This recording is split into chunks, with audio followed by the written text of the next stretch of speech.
Good morning. Jonah, I'm here represent for DJ Grace. Grand Rising, you know. Good morning. Each and every one. Now what's the morning voice? You don't know. DJ Grace live. Woman power. Teach and learn. So listen and learn. DJ Grace. It's the people. Will always be people. Same one, we say them real too. Yeah, them deceive you. Use you, then say them no need you. We no flower, never weeble. Them sprinkle oil by a vehicle. When they rich, everybody want to meet you. When they poor, them mistreat you. Them want to beat you, delete you. Not if you drunk or want to eat you. All your gal you want to breathe to. And your brother in the street too. You need to. Because them cover up where we need to. Not just the wolf, run where all the sheep to. Who you least expect them want you cover up na the sheet to. Them evil, I wonder if you see it too. DJ Grace.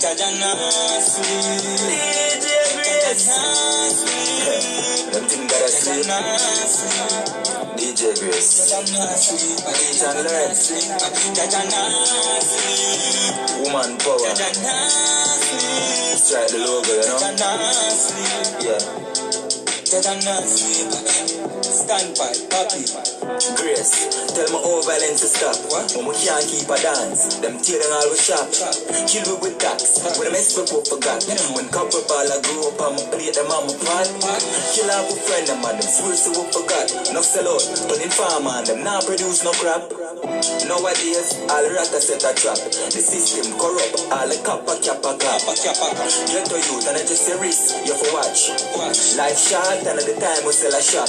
Even though things slow like a phone full of app. Grace, life sweet, I could have called it so what's up. The wise man, build them house up on a rock. The foolish man, sell everything because of crack.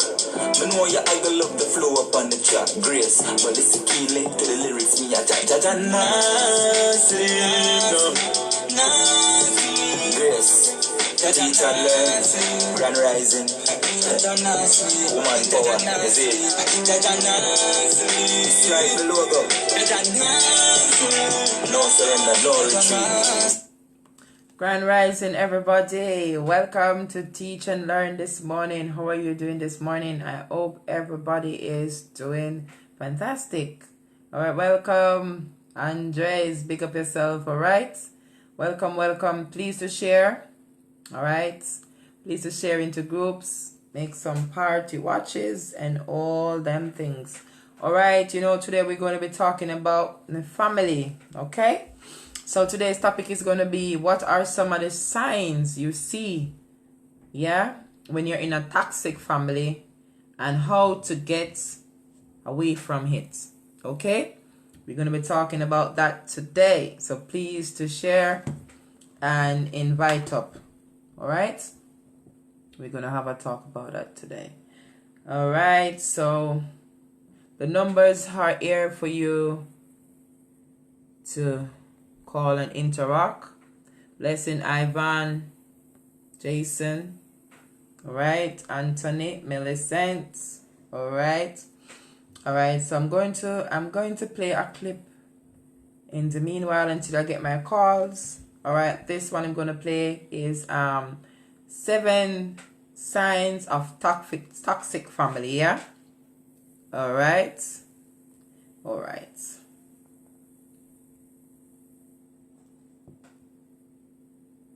Psychological damage from growing up in this dysfunctional environment breeds lasting stress, anxiety, conflict, and fear among the family members. Does this sound a little too close for comfort? To find out more, here are 7 telltale signs that you are indeed living in a toxic home environment. Please to share. 1. You feel invisible. Having your needs neglected by your family can be incredibly damaging to your mental health and self-esteem. It's easy to feel invisible when your parents always act as if they're too busy for you, or none of your siblings can make the time to hang out with you. Nobody seems to care or notice how you're doing, what you're feeling, or what you have to say. Instead of communicating openly and honestly with one another, like a healthy family, yours makes you feel isolated, alone, and insignificant. 2. You feel pressured. Have you ever felt crushing guilt, worthlessness, or even fear from not getting 100%? Did that piano recital only land you 3rd place instead of 1st, and now you wonder why you even bothered to try? Your family might be imposing conditions of worth on you, which is a toxic behavior. A famous psychotherapist, Carl Rogers, says that conditions of worth means that you only feel loved and accepted by someone when you live up to their expectations of you. Parents are particularly guilty of this. While they may initially believe they're doing it for your own good, they then escalate, setting unrealistically high standards for you, with constant criticism for every perceived tiny mistake. This is toxic. 3. You feel misunderstood and discarded. Maybe you've tried to talk to them, or give what you feel are obvious signs regarding what you're going through, yet no one in your family seems to understand you, or even care to. Your feelings are dismissed, and nothing you're going through is deemed important. Even though you're crying out for help, they're not supportive. Even though you're struggling, they remain unsympathetic and indifferent. 4. You feel like your worth depends on what you can give, not who you are. Are your family members only nice to you when they want something from you? Do you know that when they act caring, they're going to ask for something afterwards? Saying yes to these questions is a definite red flag, courtesy of a toxic family. Relatives who act this way will often manipulate you, exploiting you for their own gain. You're nothing more to them than a means to an end, so they'll continually take without ever giving back. Even worse, giving in to their demands creates a positive feedback loop, encouraging them to take advantage of you even more. 5. You feel forced to be around them. Another sign of a toxic family is if you feel suffocated simply by being around them. You come home and spend time with them only because you feel you have no choice. If you try to make your own life easy, they'll make you feel guilty, even ashamed for abandoning them, painting you as the villain. You feel so helplessly trapped in their vicious cycle of negativity that you may resort to lying, just so you can get a breather. But getting that little break results in a significant feeling of relief. 6. They play power politics chess, and you're the pawn. Power politics is defined as the struggle for power through deceitful and manipulative tactics. This is common for divorced parents who use their children as leverage against their ex-spouse, or those in an unhappy marriage who constantly fight at home. Although the toxic behavior isn't usually directed at the children, it can still be emotionally traumatizing for them, as it creates a disruptive, chaotic, and unstable growing up environment. 7. You feel constantly unhappy being around them. I know we have our occasional bad days when being around anyone. Excuse me, Mr. Anthony Brown. I'm sure I spoke to you about what you're doing just now, and you come back today doing it. This page is not advertisement page, okay? So please do not come and advertise. If you want to advertise something, you contact me first, yeah? And then we do that and we talk about it, or we go about to do it. You don't come on my live and advertise in your business. I don't think you're doing it the right way, okay? And I spoke to you about it the other day when I see you do it, and you come back doing the same thing. Okay, this is I don't do advertisement, but if you want me to advertise something to you, then you do it properly, not the way how you do it, okay? I'm sorry. So please stop advertising on my page. All right? Thank you. Even your family is difficult. That's fine. That happens, and it's not unhealthy. In a toxic familial situation, this feeling is fairly constant. In fact, you might say it's the norm with how you feel being around your family.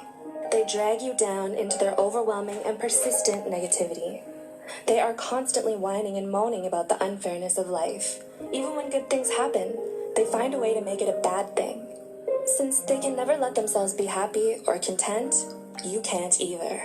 If you're not just as unhappy, they may resent you for it. This toxicity can build over time, like layered rot, until the point where the bad stuff is so unbearable. So we're talking today about toxic family, yeah? How do you know when you're in a toxic family, and how do you get away from it? So this little recording here is talking about some of the things to look for when you're in a toxic family. Yes, and we're going to talk about how to get out of it. And I want persons to call in if you think you're in a toxic family, or you were in a toxic family, or what do you think toxic mean in the family. All right, we're going to be talking about that today. All right, please and thank you. Please to share, and the lines are open for you to call in, call and WhatsApp, call and Messenger. All right, or if you want to touch the invite button and to come on the live. Okay, You have to leave for self-preservation. teach and learn. Okay, we all teachers and we all students over here, so don't be afraid to interact. All right, and also you could put your views in the comment as well. With a toxic family puts your mental health at constant risk. Moving away from your family does not necessarily reverse the damaging effects. You could be haunted for a long time, with some psychological scars that might never heal without proper treatment. So, if you are struggling to cut these people out of your life and create healthy boundaries for yourself, this is not wrong. In fact, this is healthy. You don't have to suffer in silence, and you're not alone. Reach out to a mental health care professional or social worker to get the help you need to protect yourself from any future emotional damage. The first step to recovery is simply recognizing the signs. Do any of these signs resonate with you? Do you know someone who may be in or was in one of these situations? We hope we've helped you understand the world around you a little better. Please like, All right, those are some all right, Grand Rising, Barry Back. Those are some signs you look for, and you know you're in a toxic family. You know, we can go on and list a lot of things about toxic family. You know, family is very, very, very important. Family is constructed and often represent as a core of institution in a person's life. Although family relation can be tough, healthy family should remain a support system through good, through bad, and the ugly. But some family member, they just want to be around in good times and not in bad time. Bless you, Ken Sheffield. Some family member just want to be around in the good time and not the bad times, you know. I've had experiences with family member. You have some family member, they don't want to be with you in the bad times or in the lower part of your life, but when you start shining or some upliftment stuff start happening for you, that's when you see they come around.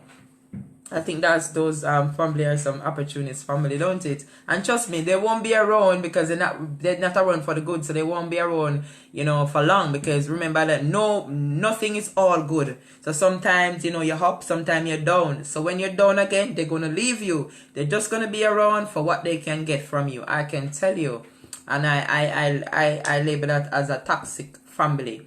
You know, some toxic family, they are very controlling. You know, they want to tell you how to live your life, where to go, what to do, who to talk to, who not to talk to, yeah, who to marry, who not to marry, and all them things. That is go on and on and on and on. No. I believe that when you come of age, you're supposed to know and supposed to make your own decision what you want your life to be. You understand me? Because throughout my lifetime, you know, family, I don't afraid to say I endorse people to unite with their family, you know, and to do good. But I myself, publicly speaking, I stay away from family. I just love them from a distance because, you know, they can be not so good for grace, I can tell you. So I just love them from a distance. I pray for my family if there's something that I can help to do for them. But yeah, I try to stay far because they're what I call toxic. Yes, please. If I was to follow my family, I would be here sitting today. You know, I'm telling you. You just got to have a mind of your own, know what you want in life, and work at what you want. If they're not going to be a part of your success, then I don't see why your family should be a part of you. If they don't want to be a part of your success, they shouldn't be a part of you. You understand? I have a set of family where say, you know, they talk bad about you. You're not supposed to reach anywhere. You know, they try to put you down in every aspect of your life. You understand? They see you trying to do something to elevate yourself. Them try them very best to tear you down. So those are what I call toxic family. So we need to differentiate toxic family from what we call the good family. Because there are some family good, you know, them want to see the best for you. You understand? You have some family, they want to see the best for you. They help you to make sure that, you know. Nicola, blessing, Andrew. All right. Yes, please to share. Yes, man. So we need to differentiate the toxic one them and how to get away from them. how I get away from my toxic family. I just I move out of the way, so I don't live near them, and I just don't have no communication with them. I don't have no communication, yeah, because I'm telling you, I just don't have no communication, and I just love them from a distance. You know what I'm saying? Yeah, that's how I deal with them, because some of them not good at all. They're not good at all. I tell them to them face as well. They're not good. Yeah. And I see where my life is I see where my life is better than when I have them around, yeah? I have my own life to live, so I don't let family hold my life down. So I'm going to go ahead and I'm going to play another clip about, that one I played a while ago was ways, signs of toxic family. Grand Rising Tasha, alright, I'm going to play this one, alright? This next clip. The lines are open when you're ready for call, when you're ready to call, alright?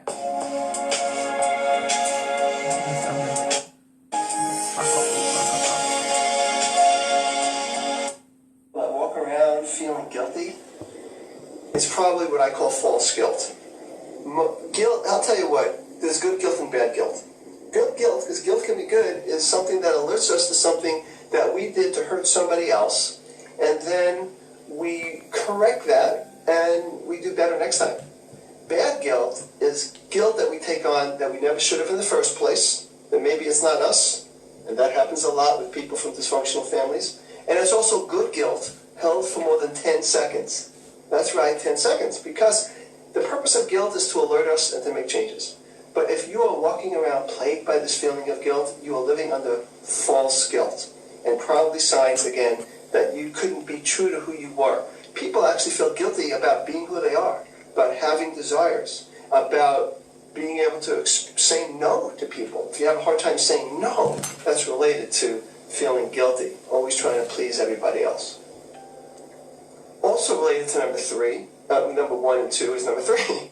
Number 3 is that you end up in non-reciprocating relationships. It seems like your friends, your intimate partner, people around, they seem to be needy and always needing something from you. You're the giver, you're the one everybody comes to for help, but you don't receive a whole lot. So that's number 3. Now number 4 is kind of an interesting one.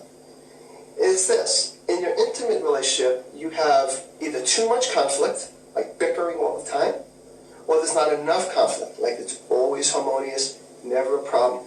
If a couple comes to see me and they never fight, I'm concerned. Usually that means you came from a family where nobody dealt with feelings and they weren't free to create conflict.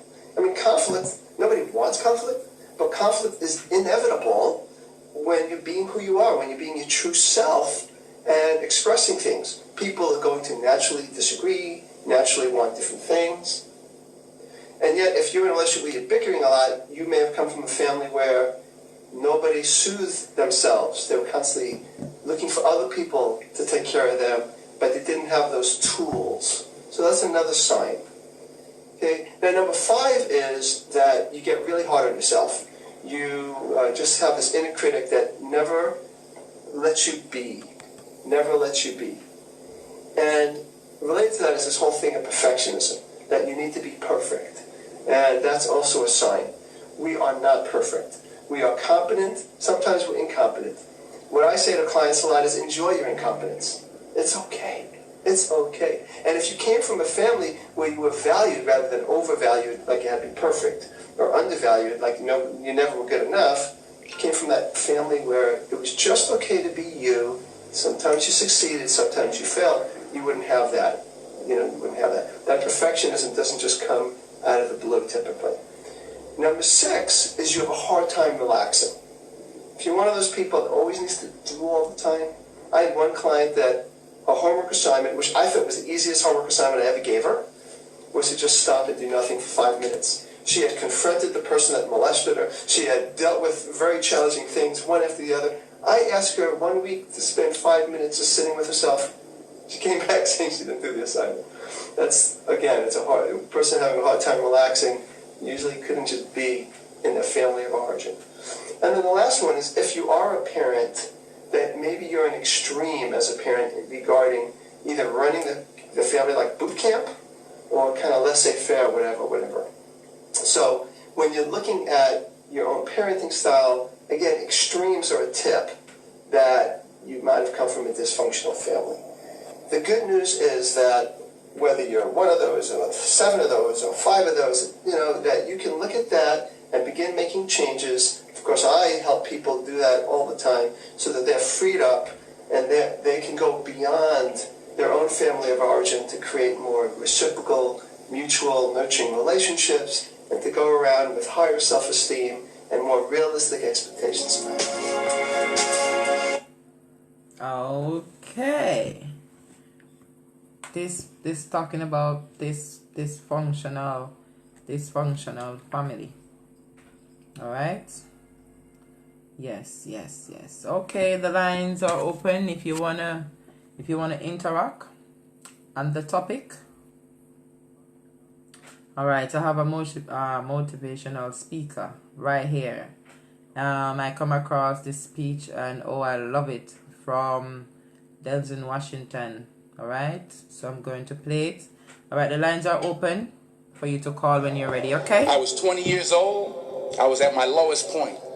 And then one day, and I remember the exact day, March 27th, 1975, I was helping my mother in her beauty shop. My mother owned a beauty shop up in Mount Vernon. And there was this older woman who was considered one of the elders in the town. And I didn't know her personally, but I was looking in the mirror. And every time I looked at the mirror, I could see her behind me. And she was staring at me. She just kept looking at me. Every time I looked at her, she kept giving me these strange looks.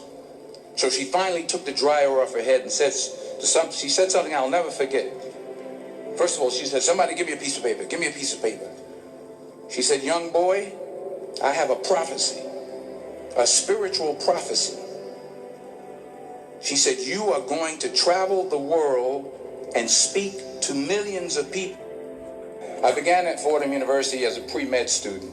I took a course called cardiac morphogenesis. I couldn't read it, I couldn't say it, I sure couldn't pass it. So then I decided to go into pre-law, then journalism. And with no academic focus, my grades took off in their own direction. I was a 1.8 GPA one semester, and the university very politely suggested that it might be better to take some time off. I found that nothing in life is worthwhile unless you take risks. Nothing. Nelson Mandela said, "There is no passion to be found playing small and settling for a life that's less than the one you're capable of living." Fail big. You will fail at some point in your life. Accept it. You will lose. You will embarrass yourself. You will suck at something. There's no doubt about it. In the acting business, you fail all the time. Early on in my career, I auditioned for a part in a Broadway musical. Perfect role for me, I thought. So I'm in the wings. I'm about to go on stage, but the guy in front of me, he's singing like Pavarotti, and I'm just shrinking. I'm getting smaller and smaller. So they say, "Oh, thank you very much, and you'll be hearing from us." So I come out with my little sheet music, and so I assumed I didn't get the job. But the next part of the audition, he called me back. The next part of the audition is the acting part of the audition. So I'm like, hey, okay, maybe I can't sing, but I know I can act. So they pair me with this guy, and again, I didn't know about musical theater. And musical theater is big, so they can reach everyone all the way in the back of the stadium. And I'm more from a realistic, naturalistic kind of acting where you actually talk to the person next to you. So I don't know what my line was. My line was, "Well, hand me the cup." And his line was, "Well, I will hand you the cup, my dear. The cup will be there to be handed to you."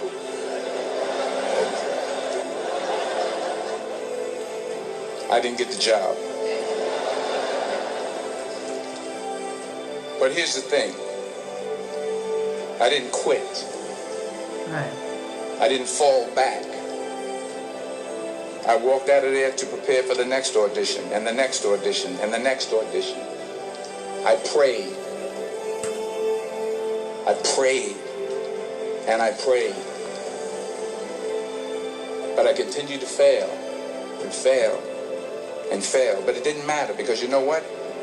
There's an old saying, you hang around the barbershop long enough, sooner or later you're going to get a haircut. So you will catch a break, and I did catch a break. Last year, I did a play called Fences on Broadway. Someone talked about it. Won the Tony Award. But here's the kicker. That's how important it is to speak positive in your child's life, because that sentence that his mom gave to him, he held on to it. You see, if she was the type of mom that speak bad about him or say words to put him down, then you know he wouldn't have the confidence he have. He probably would have a low self-esteem. You see, so it's very important to speak positive in your child's life. You understand? Very important. It was at the Court Theater. It was at the same theater that I failed that first audition 30 years prior. Reggie Jackson struck out 2,600 times in his career, the most in the history of baseball. But you don't hear about the strikeouts. People remember the home runs. Fall forward. Thomas Edison conducted 1,000 failed experiments. Did you know that? I didn't know that. Because the 1,001st was the light bulb. Fall forward. Now, I'm sure in your experiences in school and applying to college and picking your major and deciding what you want to do with life, I'm sure people have told you to make sure you have something to fall back on. Make sure you got something to fall back on, honey. But I never understood that concept, having something to fall back on. If I'm going to fall, I don't want to fall back on anything except my faith. I want to fall forward. I figure at least this way I'll see what I'm going to hit. Fall forward. The point is, every graduate here today has the training and the talent to succeed. But do you have the guts to fail? While it may be frightening, it will also be rewarding. Because the chances you take, the people you meet, the people you love, the faith that you have, that's what's going to define you. Keep working, keep striving, never give up, fall down 7 times, get up 8. Ease is a greater threat to progress than hardship. Without commitment, you'll never start, but more importantly, without consistency, you'll never finish. It's not easy. If it was easy, there'd be no Kerry Washington. If it was easy, there'd be no Taraji Henson, P. Henson. Never easy at If it all. were easy, there'd be no Octavia Spencer. But not only that, if it were easy, there'd be no Viola Davis. If it were easy, there'd be no Michael T. Williamson, no Stephen McKinley Henderson, no Russell Hornsby. If it were easy, there'd be no Denzel Washington. So, dreams without goals are just dreams. And they ultimately fuel disappointment. So have dreams, but have goals. Life goals, yearly goals, monthly goals, daily goals. Don't confuse movement with progress. Remember, just because you're doing a lot more doesn't mean you're getting a lot more done. In order to achieve your goals, you must apply discipline, which you have already done, and consistency every day, not just on Tuesday and miss a few days. You have to work at it every day. You have to plan every day. You heard the saying, we don't plan to fail, we fail to plan. Hard work works. Working really hard is what successful people do. What are you going to do with what you have? I'm not talking about how much you have. Some of you are business majors. Some of you are theologians, nurses, sociologists. Some of you have money. Some of you have patience. Some of you have kindness. Some of you have love. Some of you have the gift of long suffering. Whatever it is, whatever your gift is, what are you going to do with what you have? And it's not how much you have. It's what you do with what you have. We all have different talents. Some of you will be doctors, some lawyers, some scientists, some educators, some nurses. The most selfish thing you can do in this world is help someone else. Why is it selfish? Because the gratification, the goodness that comes to you, the good feeling that I get from helping others, nothing's better than that. Well, I have traveled the world. And I have spoke to millions of people. But that's not the most important thing, the success that I had. The most important thing is that what she taught me and what she told me that day has stayed with me since. I've been protected. I've been directed. That's it. I've been corrected. I've kept God in my life and it's kept me humble. I didn't always stick with him, but he always stuck with me. So stick with him in everything you do. If you think you want to do what you think I've done, then do what I've done. Today's the beginning of the rest of your life, and it can be very frightening. It's a new world out there, it's a mean world out there, and you only live once. So do what you feel passionate about. Take chances. Don't just aspire to make a living. Aspire to make a difference. Beautiful, beautiful speech. I love this. So go back to toxic family. Yes, there is toxic family, but we can't let them hold us back. You get what I'm saying? We have to just move on and live our lives. Alright? We have to just move on and live our lives. Alright. Remember, the topic is, what are some of the signs to look for to know that you're in a toxic family and how to get away from it. You gotta be positive, gotta know what you want, and you just gotta move on, my love. Tough love, innit? Yes. You can love your family from a distance. If they don't want to join you in success, then you gotta march on, leave them. Alright, I'm gonna play another clip here. So if you okay, yeah, that's one of my number there. That's one of my number. Okay, yeah. So you just one of my number as well. So the numbers are there, pinned there to call in. Alright, any number you choose, take it to WhatsApp and give me a call and let's talk on this topic. Alright, I always feel blessed and uplifted when I come on the show. Thank you, Grace, for everything you do for us. Okay, thank you. All when we tune into your show. Alright, blessing to you, Andrew.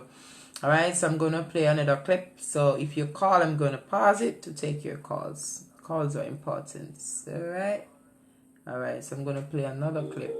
And when you discover... This one is become a person of value. Alright, become a person of value. Alright.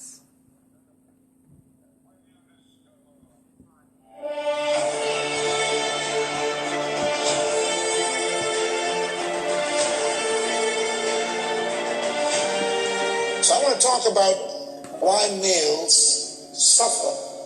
It has to do with not understanding their gift. Every human came to earth with a gift, and they must discover that gift and refine that gift for them to be fulfilled. I want to ask you a question, and that is, what is in your life's blueprint? This is the most important and crucial period of your lives, for what you do now and what you decide now at this age may well determine which way your life shall go.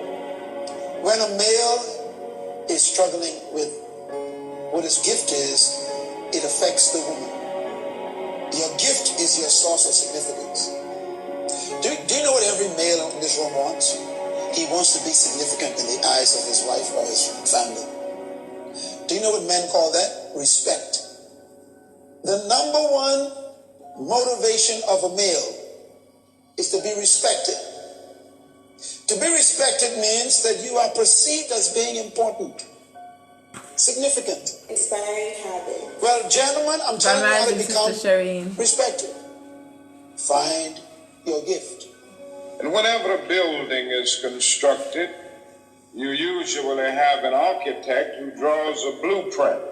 And that blueprint serves as the pattern, as the guide, as the model for those who are to build the building. And a building is not well erected without a good, sound, and solid blueprint. Now each of you is in the process of building the structure of your lives. And the question is whether you have a proper, a solid, and a sound blueprint. Because your gift makes the women in your life have meaning. It gives them meaning.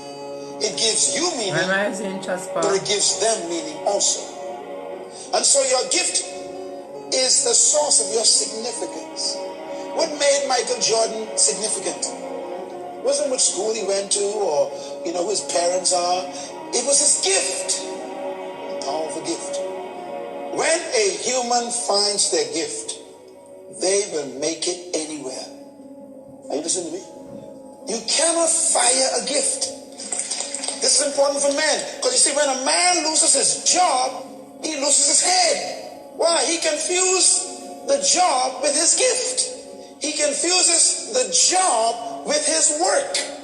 You don't go to work. You go to a job. And the job might be there or might not be there. You need to ask God, what is my gift? And I want to suggest some of the things that should be in your life's blueprint. Number one, in your life's blueprint should be a deep belief in your own dignity, your own worth, and your own somebodyness. Don't allow anybody to make you feel that you are nobody. Always feel that you count. Always feel that you have worth. And always feel that your life has ultimate significance. Now that means that you should not be ashamed of your color. It's very unfortunate that in so many instances, our society has placed a stigma on color. Ashamed of themselves. Don't be ashamed of your color. Don't be ashamed of your biological features. I throw away negative thoughts. Somehow you must be able to say in your own lives and really believe it, I am beautiful. Write this down, please. The key to success is, first of all, not to seek success. The key to success is to become a person of value. That's how you become successful in the human terms. The more valuable you make yourself, the more successful you become in life. So stop trying to be successful and try to become valuable. Why? Money is attracted to value. If you won't play any money, don't go after money. Make yourself valuable. Money will find you. Money is attracted to value. The more value you give yourself to the world, the more the world will pay for you. Do you know that the greatest entrepreneurs in history, like Steve Jobs or Bill Gates, who created software, they created them at home. In his garage, the guy built the first desktop in his garage. What you doing with your garage? Well, I'm waiting for opportunity. The opportunity is in your body. Think, man. Now, in your life's blueprint, be sure that you have that a principle of somebodyness. Secondly, in your life's blueprint, you must have as a basic principle the determination to achieve excellence in your various fields of endeavor. You're going to be deciding as the days and the years unfold what you will do in life, what your life's work will be. Once you discover what it will be, set out to do it and to do it well. Right. You know, God never gave Adam a table, never gave Adam a chair, never gave Adam a house, even ain't given clothes. Why? God hid the tables in the trees. I wonder what's hidden around you, right in your yard. And if you ain't married yet, man, listen carefully.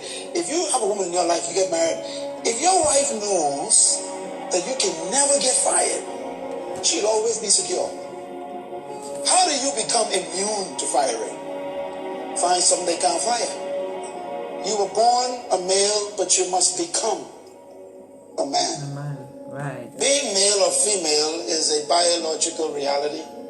You didn't choose that. But whether you become a woman or a man is a choice. What makes a male a man? What actually makes him a man? And why is manhood important to a woman? You know, when men don't know who they are, women are in trouble. The key to a man's manhood is his work. Man's work defines him. And I say to you, my young friends, that doors are opening to each of you. Doors of opportunity are opening to each of you that were not open to your mothers and to your fathers. And the great challenge facing you is to be ready to enter these doors as they open. Let me say something about work. If a man is not happy with his work, he won't be happy with his home. Work is more important to a man than a woman.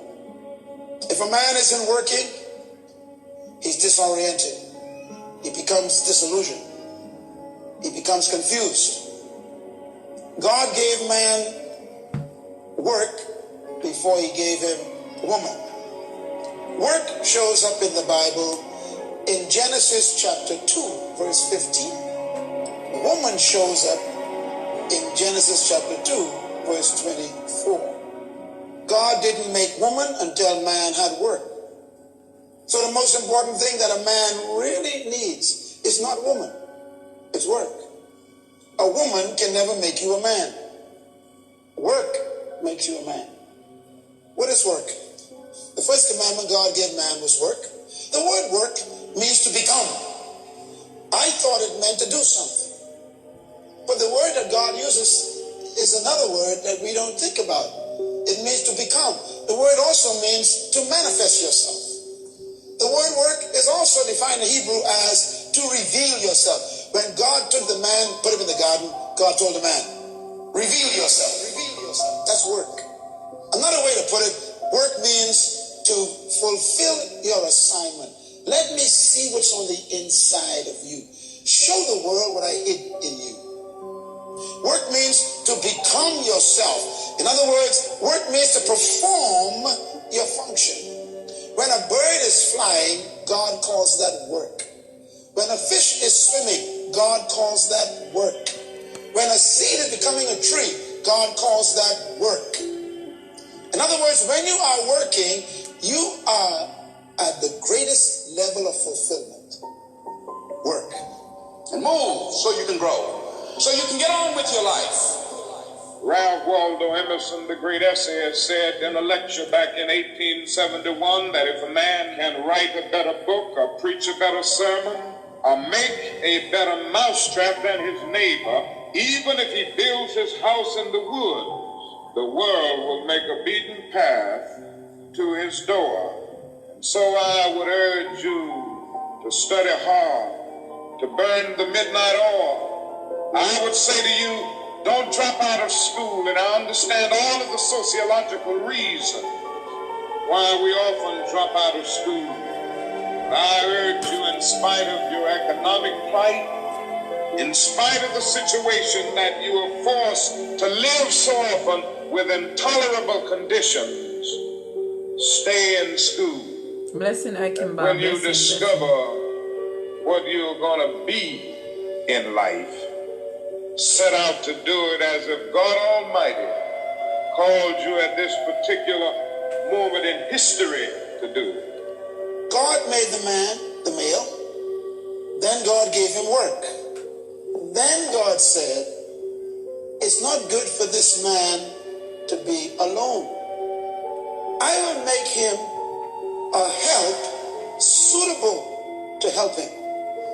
To help him with what? Work. Women were created to work, but they were created to work with the work of the man. So if a woman was created for the purpose of working, but her work is to work with the work of the man, and the man can't find his work, then when the woman shows up in his life, you got two problems. She comes to help him do nothing. The reason why a lot of women are working on their own and doing their own stuff is because in many cases they cannot find the man who knows his project. Do you know what a woman really wants? She wants to help her man succeed. She does. But most of the time the man don't know what he want to do. Or ain't doing nothing. Or ain't got no interest in doing anything. Haven't discovered anything. So a woman is frustrated. And she got all this weapons and all this anointing, all this intelligence, all this wisdom, all this stuff she brings. And she meets this person who don't know what they do. And just don't set out to do a good job. Don't set out to be just a good doctor, a good lawyer, a good school teacher, a good preacher, a good barber, a beautician, a good skilled laborer. For if you set out to do that, you have already flunked your matriculation exam for entrance into the University of Integration. Set out to do a good job and do that job so well that the living, the dead, or the unborn couldn't do it any better. Falls your lot to be a street sweeper. Sweep streets like Michelangelo painted pictures. Sweep streets like Beethoven composed music. Sweep streets like Leontine Price sings before the Metropolitan Opera. Sweep streets like Shakespeare wrote poetry. Sweep streets so well that all the host of heaven and earth will have to pause and say, here lived a great street sweeper who swept his job well. You know, nothing to me is more Blessing beautiful Karina, blessing Anna. than watching a man who found his work, have a woman in his life helping him do it. It's a most beautiful picture. The male was commanded to work, which meant that he was commanded to become himself. Every human was created for and with a gift of value. Every one of you, male and female, was created by God with a gift of value. And that is where you're supposed to lead, in that area of gifting. And your fulfillment is in that gift. Therefore, the male was given a gift. And you can never lose the gift. You know, the Bible says the call of God is without recall. In other words, once God gave you something to do, he never takes it back. Even if you misuse it. If you use your gift of music to sing garbage, God allows you to keep the gift. Here's my point. Whatever gift God buried in you to come to the planet to manifest, you still have that gift now. Even if you never used it before. You didn't come to the earth with a job or with a career. That's why they could fire you from your job, take it from you, or they can cancel your career by shutting down the company or making you redundant. But they cannot take your gift. And the Bible never says your education or your job shall make room for you in the world. If you can't be a pine on the top of the hill, be a scrub in the valley. But be the best little scrub on the side of the rill. Be a bush if you can't be a tree. If you can't be a highway, just be a trail. If you can't be the sun, be a star. For it isn't by size that you win or you fail. Be the best of whatever you are. Human nature cannot be cataloged. New and blazing stars of inspiration from crippling circumstances, from a poverty-stricken area. Yes, you should know this because it's in your own city. There came a George Washington Carver to carve for himself an imperishable niche in the annals of science. The powerful gift, Proverbs chapter 18, verse 16. It says what? A man's gift makes room for him and will bring him before great men and kings. Never confuse what you study in school with your gift. They are not the same thing most of the time. True. Sometimes when you finally come to God, you realize you studied the wrong degree. Because he shows you your gift, and your gift was not what you studied. So you wasted 4 years and $50,000. That means once you come back to your purpose, you realize my degree was a waste of time. Because it's your gift that makes room for you, not your education. Finally, in your life's blueprint must be a commitment to the eternal principles of beauty, love, and justice. Don't allow anybody to pull you so low as to make you hate them. Don't allow anybody to cause you to lose your self-respect to the point that you do not struggle for justice. However young you are, you have a responsibility to seek to make your nation a better nation in which to live. You have a responsibility to seek to make life better for everybody. And so you must be involved in the struggle for freedom and justice. I call these the key principles of gift. Whatever God calls for, he provides for. Amen. God will never demand from you what he didn't put in you. Whatever God demands, he supplies. Whatever God expects, he injects. Whatever God assigns, he designs. Whatever God calls out, he puts in. These are important truth, principles. Birds were made to fly. So God built flight into birds. Birds never attend flight school. Fish were made to swim. So you never find a fish attending a swimming lesson. The swim is built into the fish.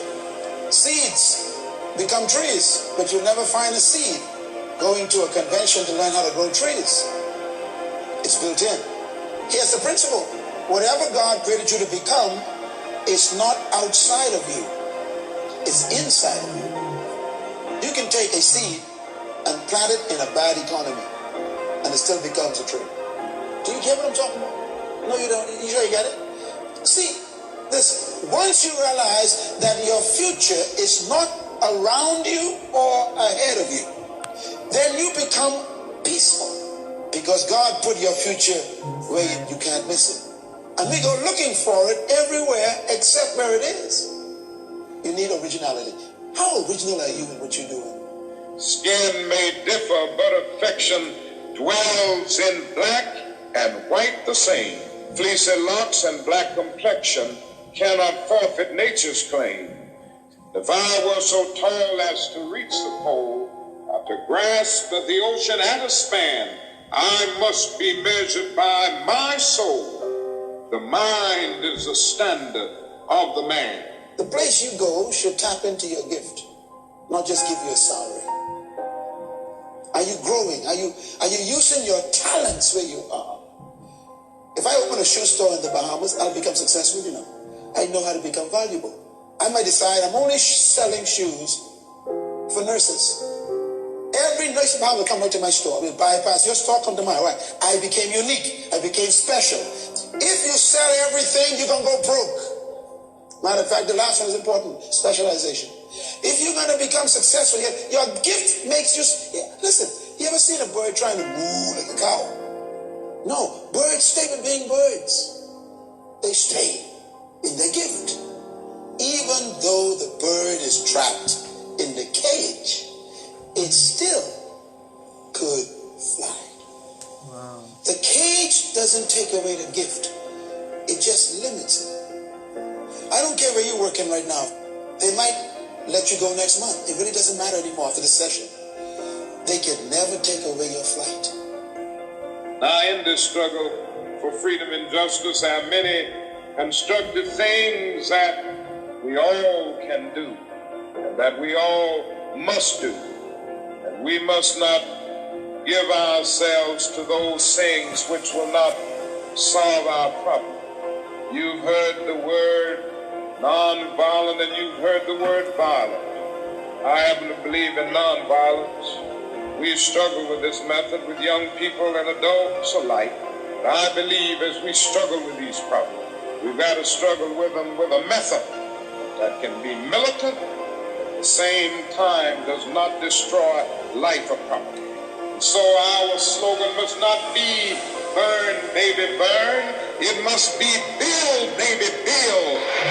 Yes, our slogan must be learn, baby, learn, so that we can earn, baby, earn. And with a powerful commitment, I believe that we can transform dark yesterdays of injustice into bright tomorrows of justice and humanity.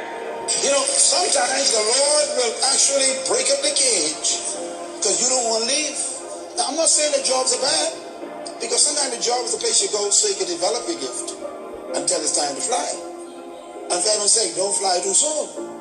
But the point I want you to get is know your gift. So in case they move the cage or put you out the cage, instead of getting depressed and falling on the ground, you fly higher. That's what a male needs. A male needs to give security to his woman.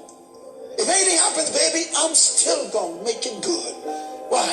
What I got, baby, what you married is in me, baby. You didn't marry what I do. You married who I am. Say amen, somebody. You married a gift that's in your baby boy. I'm going to empower me. Let us keep going toward the goal of selfhood, toward the realization of the dream of brotherhood, toward the realization of the dream of understanding goodwill. Let nobody stop us. You better start collecting more ideas. Your gift may be fishing, and they're trying to make you an IT specialist. If you know you have a gift, and everyone does, but once you find it, you also become very protective of being manipulated. People don't threaten you if you have a gift anymore. They can't threaten you. I'll fire you. Look, you can't fire me. You are privileged to have me working at this place at this time to use my special gift in your behalf to improve you. So behave yourself and pay me a little bit more money. This is very important what I'm saying now. See, your gift protects you from manipulation. Here's what I mean by that. Inspiring habits. When you are aware of your gift, then you know that people don't love you because of you. What they like is what you got. You were born with the seed of greatness, and your seed is your gift is your leadership. You were born to lead in that area of gifting that you have, and you must discover your gift, which becomes your assignment in life, and that's what the woman comes to help you with. Life for me ain't been no crystal stab. It's had tacks in it. Boards torn up, places with no carpet on the floor, bare. But all the time, I's been a climbing on and reaching landings and turning corners and sometimes going in the dark where there ain't been no light. So don't you stop now. I'm growing. Don't you sit down on the steps because you find this kind of hard, but I'm still going. I still climb. Ecclesiastes chapter 11 verse 6. Sow your seed in the morning, and at evening let not your hands be idle, because you know not which one will prosper or succeed, whether this one or that, or both will do equally well. That verse saved my life as a teenager and still is doing it today. I've seen people violate this verse and go broke and destroy their families. Wow. Let me interpret that verse for you. Sow your seed in the morning, that means go to work on your job. And in the evening, don't let your hands be idle. That means find something to do after you get off from work. Start another job. Do your own little thing. It says, because you don't know which one will succeed. God doesn't want you to have two jobs. What he wants you to have is one job and your work. That means you shouldn't leave your job before you are secure in your work. He said, do both. Bahama State Ministries was built while both of us were still working. Me and Pastor Richie, Pastor Henry, we were all working in different places. We didn't come under this ministry full time until it was already able to handle everything. You start work after you leave your job. Life for me ain't been no crystal stair. Well, life for none of us has been a crystal stair, but we must keep moving. We must keep going. If you can't fly, run.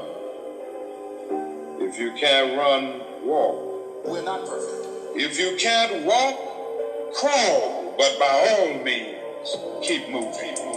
I'm talking to you, man. See, your job tells you how much you should make. Your work tells you make how much you want. See, if you let your job become your only supply, you're in trouble. Because they ever take that from you, you collapse. Solomon says, go in the morning, plant your seed, and in the evening, keep working. You don't know which one will prosper you, he says, or even both. Hey man, you got a wife and kids. You can't experiment with an idea and walk away from a job that will take care of your rent and your stuff.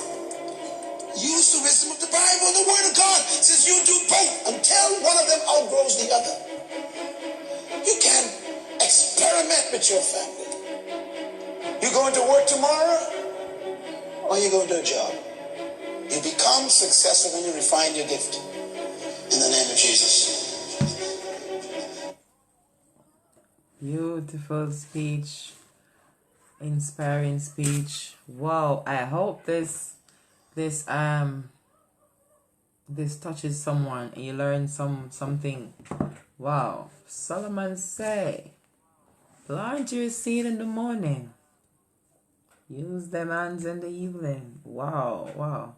I'm learning something. Okay. Okay. Beautiful, beautiful, beautiful.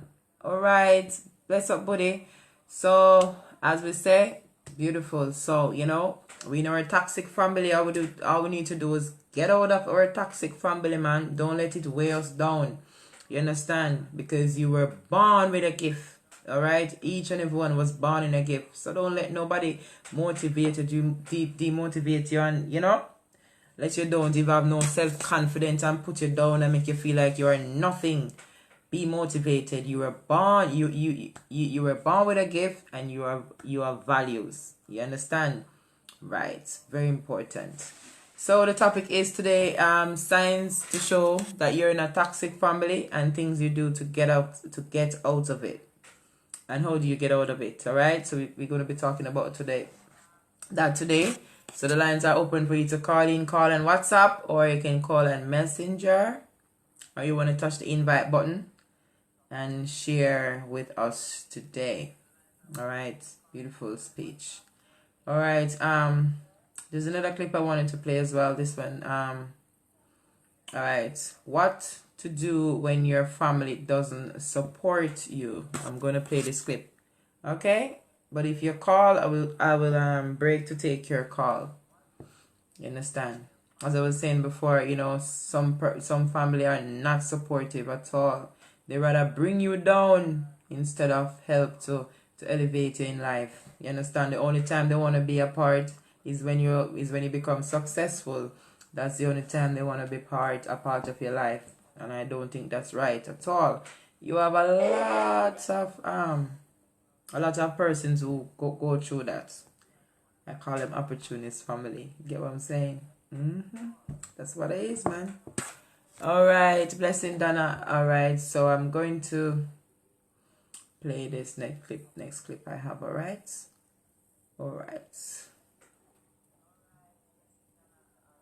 What do you do? But you need, even if they're family. I'm not saying that's the first response. I'm not saying you shouldn't try. I'm not saying you shouldn't love them. But if you are spending a lot of time with them and they do nothing but speak negativity in your life, you will lose. You will fail, you will hate yourself, and you will not get where you want to go. And if you're trying to construe this as some kind of altruistic thing where you care about them and you want to help them, the best way you can help them is by cutting their negativity out of your life such that you can get to the place you want to go and be in a situation of abundance where you can help them. Because when someone's in a hole and you reach down and you grab their hand, guess who has gravity on their side? Pull it down. They're going to pull you down that hole. You're not going to lift them out. True. Cut out the negativity. Side tangent. Okay, Sean, I get that. If you don't, I've got a whole chapter on the book. Okay, Sean, I get that. They can't be detracting. They can't be speaking negatively. But what if they just don't care? What if they don't support me, but they're apathetic? That's fine, right? Back to the Flintstones car. You got the people in your life are in the Flintstones car with you. If they're not pedaling forward, supporting you, helping you get to your goal, they're dead weight in your Flintstones car. You understand what I'm saying? Like, if they're just sitting there not supporting you, it's bad news. You have to get them on board. Here's the other thing. If you don't get your spouse on board, your family on board, it doesn't matter if you achieve the dreams, the goals that you have for the future. It doesn't matter if you even get there, because they won't care when you do. They're only going to remember the journey along the way. It won't matter. You will lose all of the relationships that are important to you. You'll lose them. You have to get them on board. Do not pursue this. Do not do client work. Do not start your business. Don't expand your business until you get everyone on board. That has to be the first thing. Put it all on pause. And I'm serious about this. Here's what it's going to take. This is not what you want. It's not what most business classes are going to tell you. But this is what you need to do. You've got to get them on board. And the way you do that is not by caring about your thing and telling them to get on board. Flip it all around. Stop thinking about yourself. Invest in them. I guarantee you, if you invest in them, spend time with them, love them, support them, encourage them, help them pursue their thing, they will do the same for you. It's that simple. It's reciprocity. It's an inherent human trait. The reason you don't have their support is because you don't invest in them. If you cannot take responsibility for this, you will not progress. You won't get the life you want. And if you do, you won't have any of the relationships that matter to you. So everything will be pointless. People say money doesn't make you happy. It's really not that simple. It's like, if all you care about is money and you lose the relationships along the way that matter to you, no amount of money can buy you that happiness. If you get this right, money will amplify the situation that you have. If you have good relationships with your family, you get everyone on board, and you're able to do what you love doing with clients you love working with, and you get paid well because you made the right sacrifices, money will amplify that. It's going to multiply the person that you are now. So if you want a picture of who you become when you have money, look at who you are now and multiply it. Not going to be pretty in some cases. So the good news is you can control who you are now. You can control what gets multiplied. So here's my legit advice. And we do have another lesson, but I'm going to bring this to a head here. If your family member, spouse, whoever is close enough to you that you've given an opportunity to speak into your life such that you listen and often, in most cases, act upon that. If they are not on board, you need to invest in them until they are on board. And here's what it looks like. Actually, yeah, let's get into this is going to be an action step, but I'll say it anyway. Set aside 30 to 60 minutes per day to spend with them, invest in them, and show them that you care, and to be about them. Your spouse, whatever it takes, you have to get them on board. 30 to 60 minutes a day. I was talking to Corey earlier. I said, I want to hedge on this because I'm scared. I'm scared that people aren't going to want to hear this. They're not going to want to take this seriously. What if I say 60 minutes a week? And Corey was basically like, don't hedge. And I'm like, how much do you care about this thing? How much do you care about it? If you don't want to do this, if you don't want to do what it takes, you don't care about this thing. You actually really don't. If you care about it, you will say no to it until it's the right time to say yes. The right time to say yes is when you have people on board. Oh, but Sean, my spouse works and we have a different schedule, and excuses. If you don't have the time to meet with them, they don't have the time, the schedules don't align, you sit in your beanbag. I have a beanbag. You can get a beanbag. You get the point. Sit in your beanbag and spend those 30 to 60 minutes writing a list of ideas of things you can do to support them, things that you can do to show that you care about them, to help them achieve their goals. And don't try and make this transactional. I'm going to do this, but it's because I want to do no. You're out of the picture. Pause. Do not cast go. Do not collect 200. You are all about them until they're about you. You do this, I promise it will work. I promise you'll have good relationships. I promise you'll stay together. You'll like your family. You don't even know. You don't even know what you're missing. You think not having their support when you do this is the absence of a good thing. I can deal with the absence of a good thing. I don't have an ice cream cone right now. I'm okay. It's not like that. It's not like that at all. Until you have this, you won't have any idea what it is that you're missing out on. To just completely remove the feeling of the people you care about not supporting you in the back of your mind. The guilt, the friction, the unspoken things. You completely remove that, it's the most freeing thing ever. It's absolutely incredible. And it is worth all of the pain, all of the heartaches, and all of the effort. And to be able to do this, you're going to need to have conversations with your significant other. And some of you have trouble finding time to have those conversations. You have to earn the right to have those conversations. Say no to Netflix. Say no to nights out with friends. Say no to video games. Say no to being on your phone. Another quick tangent. If you have an iOS device, download the app called Moment. Moment for iOS. It will track your phone usage.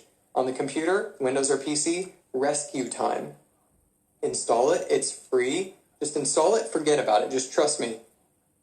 It will track your usage on the computer, show you what apps you've used, show you what websites, like it's going to create bar charts and show you where your time is going. You're spending like 10 hours, 15 hours a week on Instagram, 20 hours on YouTube, 14 hours on Pinterest. Like your time is just seeping away. It's slipping through your fingers and you don't even know. You don't even know where it's going. True. You are going to have to reclaim that time.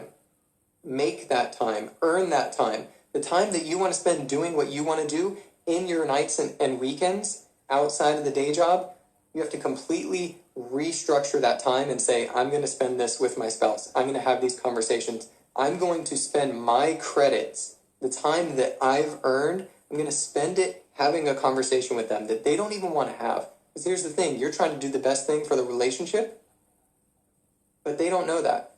And it doesn't really matter. This is simply a thing you want to do. So you actually have to earn the right to do that. This is hard, but it's worth it. I hope that resonated. I hope that was worthwhile. I hope I didn't lose too many of you. Make a lot of sense. That is so true. I do agree with him. I agree with him. Blessings, Vibes Ross. Okay, the lines are open for you to call in and interact, alright? What's your views on the toxic family? It's a wide scale, man. Toxic family. I have been through so much with family. They want to tell me who they want to tell me who to marry to. Tell me when to get married. They want to choose the man for me. Oh my! I am so happy this day that I didn't even listen to family. Because if I have listened to family, I wouldn't even be in the relationship that I'm in now. Family always want to get involved and tell you what to do.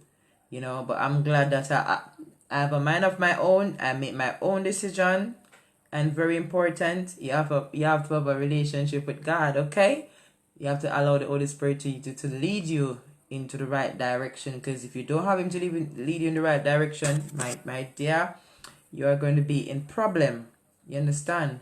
Yes, I'm so happy, Family want to tell me what to do, what not to do. You understand? What they think is best for me.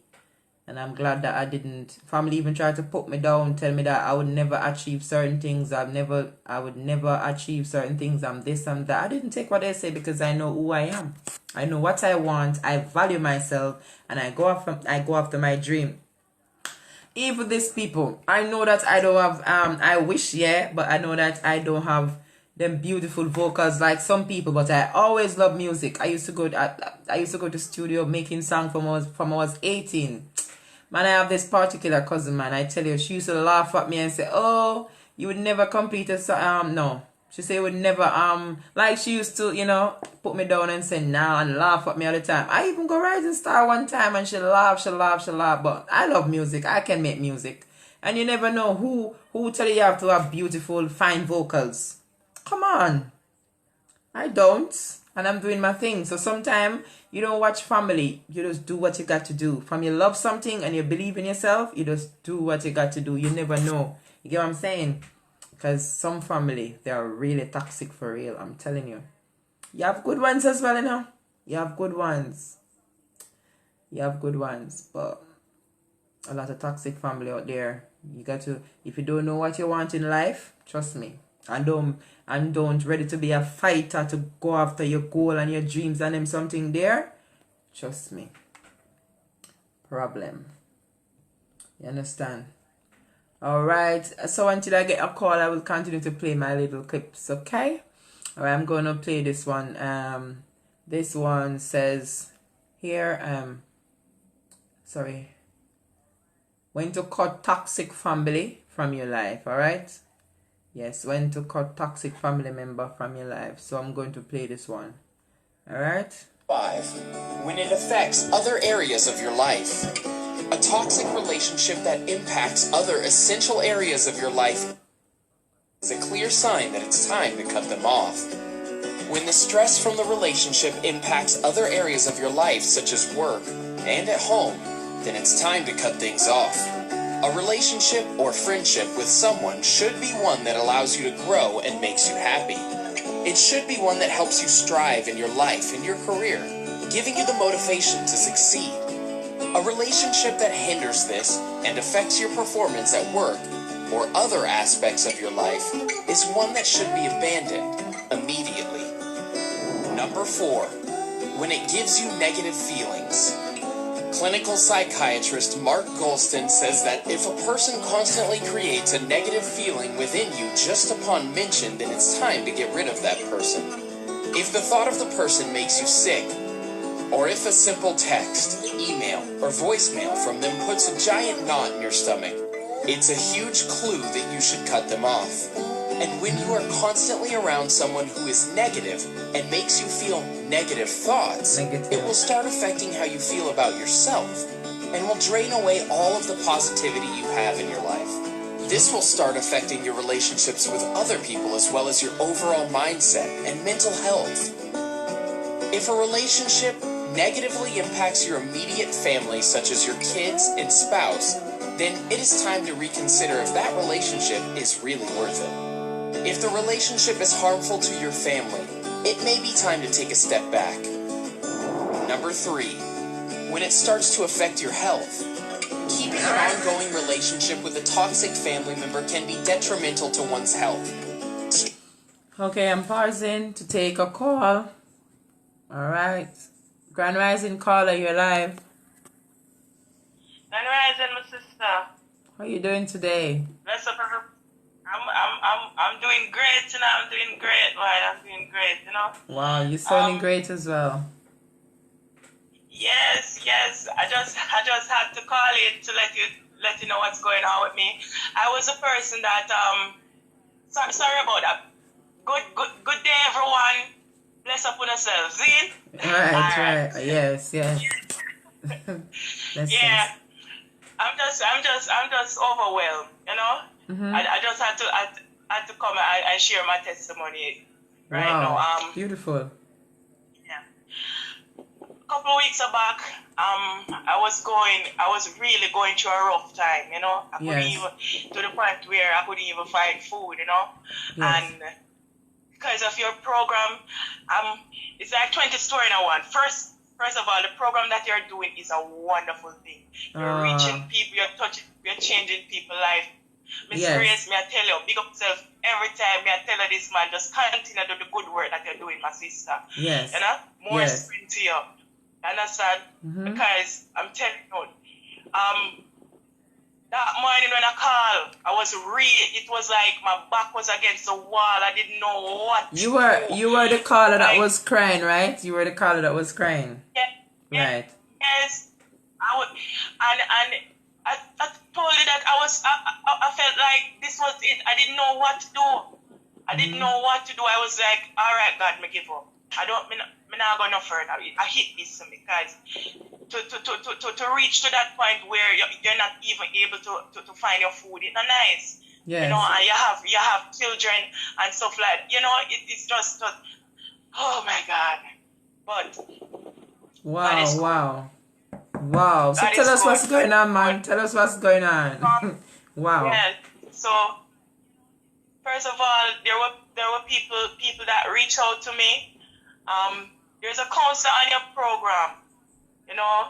Yes. She always hold on. She always there talking to me and encouraging me and praying with me, you know, and helping me to work through what I'm going through. And I'm telling you, I see big changes in my life, and I want to say a big thank you to Ken for his support, because he was the one that reached out to me and so that I could able to put food on my table at that point. And from that day on, Miss Grace, I don't go to my bed hungry one night. Oh my family don't God. go to their bed hungry one night. You know, to God be the glory. To God be the glory. So how long is that now? About 3 weeks now, or about a month up? Or, I think about 3 weeks, right? It's about 3 weeks. Yes. It was about 3 weeks ago, and when I look on what's going on now, Miss Grace, may tell her. Right. All right. For those who weren't here when this caller called in, this caller, you know, I was saying person to call in. If you can't find food, I want to know how you're coping in this pandemic and so on. She's one of the callers that call in and say she can't find food. She actually have a breadfruit tree in her yard, and that's what she and her son have to eat, you know. Breadfruit and water, and you know, and she break down and cried.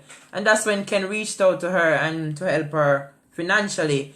And she there was food on her table. And then I introduced her to a counselor, which is on the show as well. I'm not sure she want me to say her name. Yeah, but there's a counselor. She's very special woman, a good woman of God, I'm telling you. And I introduced her. Yes, she is. And introduced her. Yes, she Right. is. Because when that lady prayed for me, as I came off the phone, as I could have hung up the phone, Miss Grace, I tell you, there was a message waiting for me saying that they have some work for me to do. I should get in touch with them. And I was here screaming and shouting out and giving God thanks, and just, you know, it was overwhelming me, I tell you what. And as I said before, I am able now to find my own food to the point where I'm actually starting to, I even went ahead and got some chickens. The first money that I worked, what I did, I bought some chickens, right? Yes. And we had a farm going, so we needed like sprinklers and stuff like that. I went ahead and got the sprinklers for the farm, you know. But yes. So it's just been a overwhelming. Yes, and I've never seen someone reap from them farms so quick either. It's like a blessing, because I'm telling you, when you came on and say you just start planting your stuff, and I can't believe 3 weeks, not even 3 weeks, you start reaping. You start reaping already. Beautiful. I'm saying it's just God. Yes. Even you mentioned to me that, you know, you had water issue and your water get cut off, and you were talking to the counselor, the woman of God, and she was, tell us about that. Yes. Tell us about that. Yes. All right. Okay. After I got the sprinkler, right, and we started, you could see where the plants were very happy for the water, you know. Understand? And the thing them come up so fat and nice, but then I don't know what happened. The guy next door that gave me some water, I don't even know what I did, because I'll know I don't even know what's going on with him. But he decided that he wasn't going to give me any water anymore, right? And that really is like, you know, you're so excited that things are actually going well, and then it's like you hit a brick wall. But then I remember what was happening before, you know, and it brought me out of it. So it's like I was saying, okay, but now I worry myself. God have my back, and people that they will pray for me. And that was the time when I introduced, when you reached out to me about the water, and I said to you that, you know, I think I need to contact this person. That's when I give you the link exchange. Yeah, that's when I told her that I introduced you to her, and I introduced you to and I said to reach out to her, because I'm sure if you reach out to her and she pray for you, you're gonna see changes. Yes. And tell us about the first. Right. Tell us about the first time when you contact her. Right. Tell us when you contact her what happened with the water. Yeah. Yes. While we were there talking, the rain started to fall, and it was like for 4 days the rain fall on and off. It's like say whenever time something never gets water, the rain just come. And even though I have a cold because I end up run go to the rain and I make beer days on the screen. Happy. To God be the glory. Right. Yes, I was so happy, you know. So I'm telling you, God is good, and God use people. God inspire people to do their work, and I'm telling you, when God said it's your time, it's your time. It doesn't matter what you're going through. I'm telling you right now, because couple weeks back, I wasn't talking like this. Right. No, you weren't. And things have turned around because I couldn't utter a word out without breaking down and started to crying because of everything that's been happening. Miss Grace, and you see the topic today? I'm telling you, because I'm gonna tell my story. Yes. About family. Right. Family should be the backbone of a person. Family, that's the foundation, that's the root. And when you find that the root is rotten, what will happen to the tree? Wow, yes. It's gonna fall. Mm-hmm. You understand? Yes. So nowadays I realize that family has lost its meaning, and you find that total stranger is more of a family to you than your own flesh and blood. I'm telling you, I could give you an example. Yes. When I used to do security work, right? Yes. And because they were underpaying me, I spoke up about it and they fired me, right? Mm-hmm. So I was at home and nothing in a guan, right? And then like about 2 weeks after the pandemic started with the corona thing and stuff like that, so you know, everything was just going downhill. But before I was living in Mark Bay. So when I came back home now, I built up a little house at my mom's place, right? And what I did, I explained to her and showed her my plans that I wanted to make up a little shop and raise two chicken and do a little farming around at the back, right? And she didn't have a problem with it. But the moment Miss Grace, I came and they saw that the house was finished and me and my family moved down, right?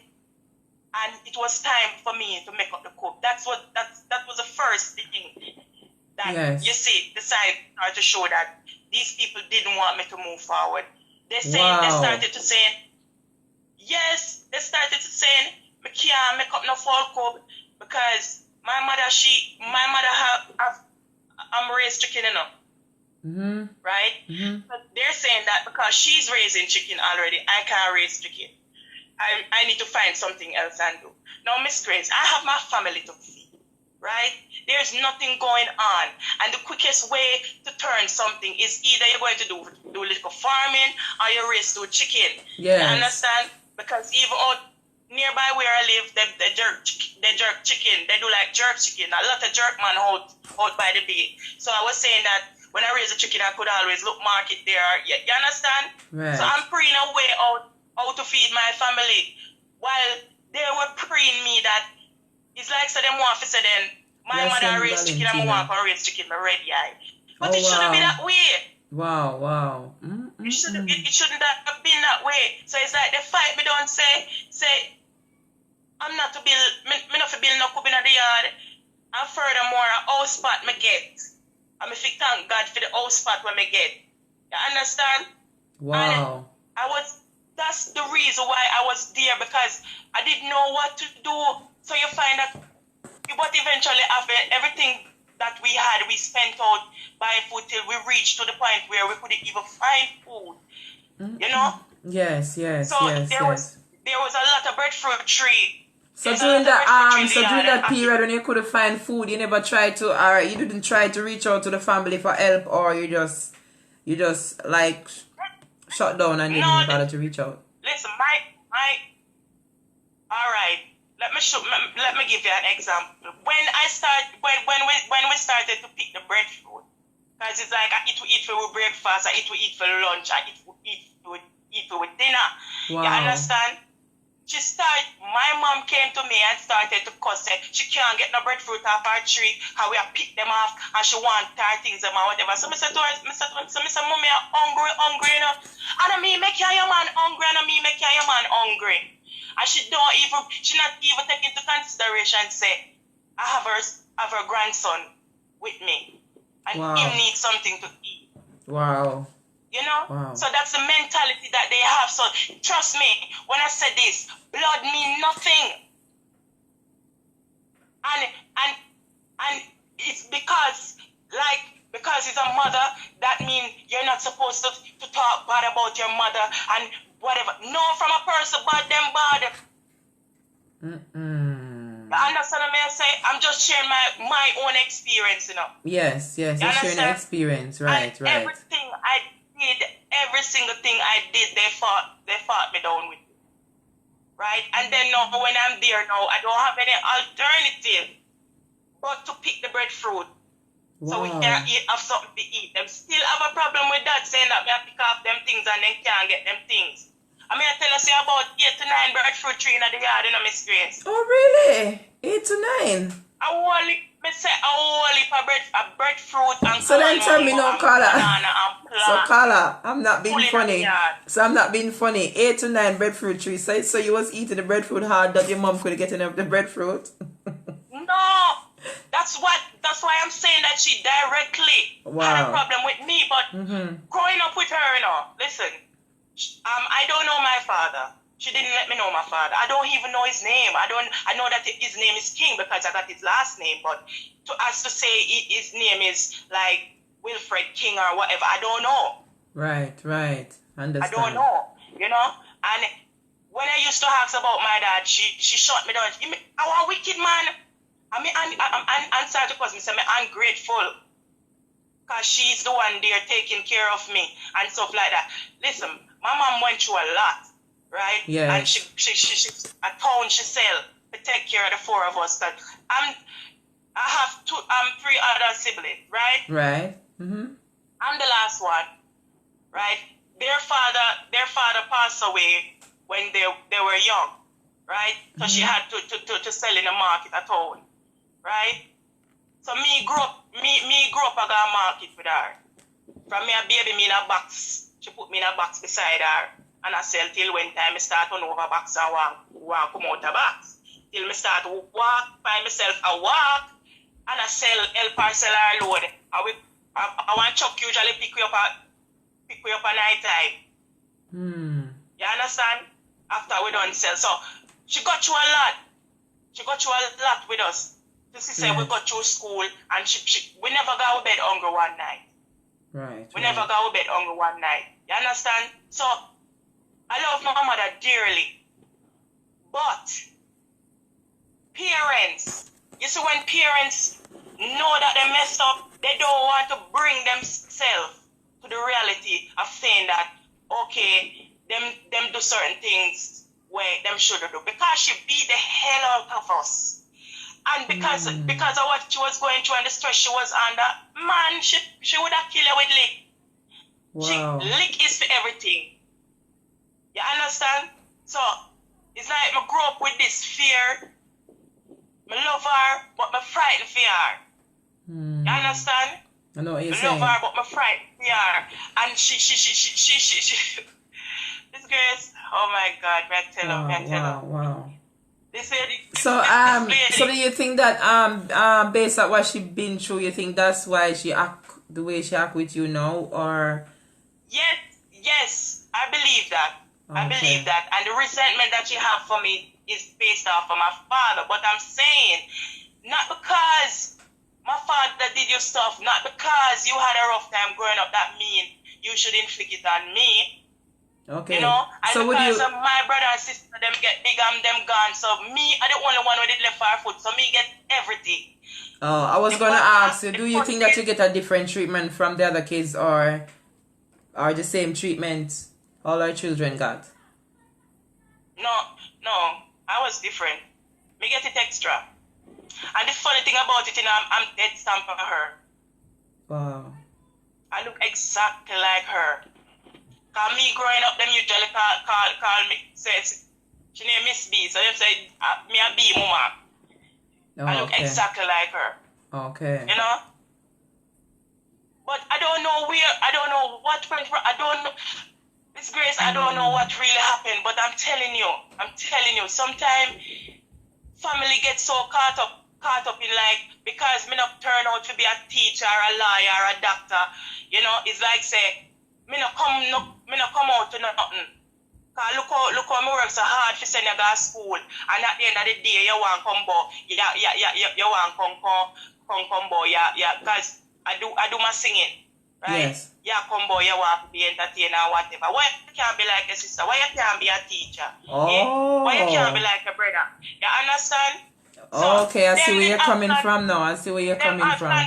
Right. I see. Guys, what happened, you know? I try to be as fair as possible, you know. You understand? It's like, because she never got to be all of that, it's like she wanted that for us, and nothing ain't wrong with that. But I'm saying, like, every man have them one part for take. Everybody can be teacher, everybody can be doctor, everybody can be. You understand? Everybody have to just do which whatever. is right. All right, which is right. All right, before you go further, somebody is commenting, why are you even thinking about a dad? Explain to this person that is commenting what you know, why finding your dad is important. All right, somebody's asking, why are you even thinking about a dad? So I'm saying, explain to this person what why a dad is important in your life. Yeah? And why were you searching for your dad? Explain to this person. First of all, without my dad, I wouldn't be here. It's not my mom alone have me. It's my dad and my mom created me. You understand? Yeah. I love my mom as much as I love my dad. And I grew up with that. Remember, you know, boy people tend to cling to their mother, but girl more cling to their dad. So it's like, I've always grown up needed that protection, you know, to feel that security. And you find that it took a toll on me because I end up being in relationship at a very early age because I was seeking that love, that connection. Because my mother never did that the type of mother where you hug and kiss her and say, good baby or whatever. Yes, my daughter, and give you one hug. And no, she was that type of person. Right. She took care of us. Right. Right? She provided for us. I can honestly say that she provided for us. We never got to bed hungry one night and we don't miss school unless I sick with cigarette now keep. You understand? She did her best that way. And it is very important for parents to be there for their child emotionally as well. That is very important, right? Very important. That's what I'm saying, that parenting now come down to just providing for your kid. But it's not just about that. Right. It's about showing love and support. Mm-hmm. You know?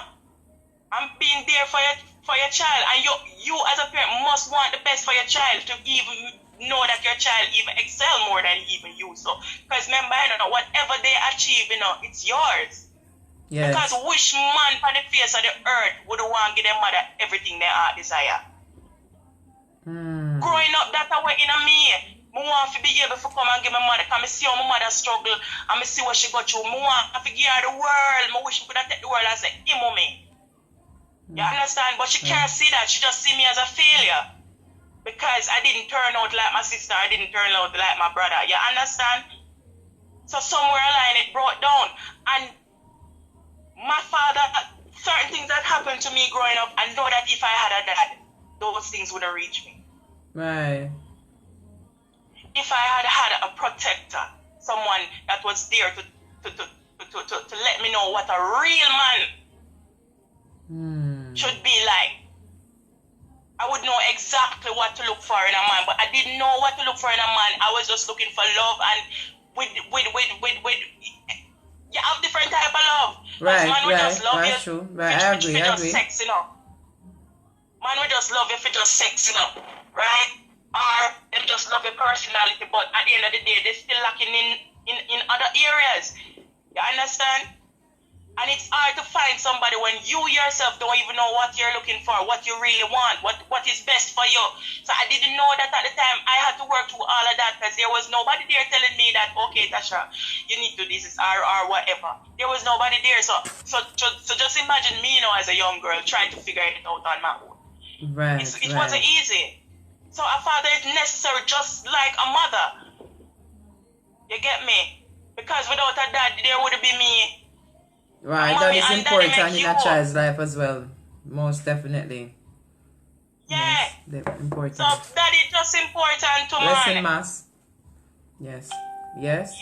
And up to this day, right now, I'm telling you, it affects me up to this day because I don't have an image, I don't have a picture, I don't have an image in my mind how my dad looked. Sometimes when I was younger, I usually walk past and just look at and say, maybe I wonder if the man there my father. Them little something there, so and it took a toll on me. Yeah, I know. I can second that. I didn't grow with my dad, but it was my mom child. It was my mom's fault anyways, because she was trying to reach out to my dad, but it was his choice because of his selfish reason. I wouldn't get in it now, but I always want my dad in my life as well. You get what I'm saying? Yeah. Even though my stepdad was there, but it's not the same thing when you have your real dad. And I tried to reach out to him, but it was his choice. I tried. Until I just give up. Yeah. And but he passed in 2018. He passed. But I tried my best to reach out with him, and then I said, it's this man's choice. If you don't want to reach out to me, then Yeah. I just have to. But that it really hurt. Yeah. It hurt me for years. It used to hurt me. Especially when I was a teenager. Yeah. But at one point you just have to let go of it. You just have to let go. Yeah. Yes. Yeah. Because sometimes when I'm there and I see when the father with them kids are at the beach or them walk. I see children walking with them father and hold on for their hand. Daddy lift me up right there. So it just bring me back to say, I wonder what that would have felt like to just have my dad here with me. Yeah. Maybe I would have been an even better person. A lot of things. I sometimes that's what I sit and think about. That certain things wouldn't have happened to me if I had a dad in my life. So mommy and daddy important, man. Very important. The both are important. And being a parent is not only about providing for your children. You understand? That is a part of it, yes, but trust me, children need love and support. You don't bash if you don't bash your kids.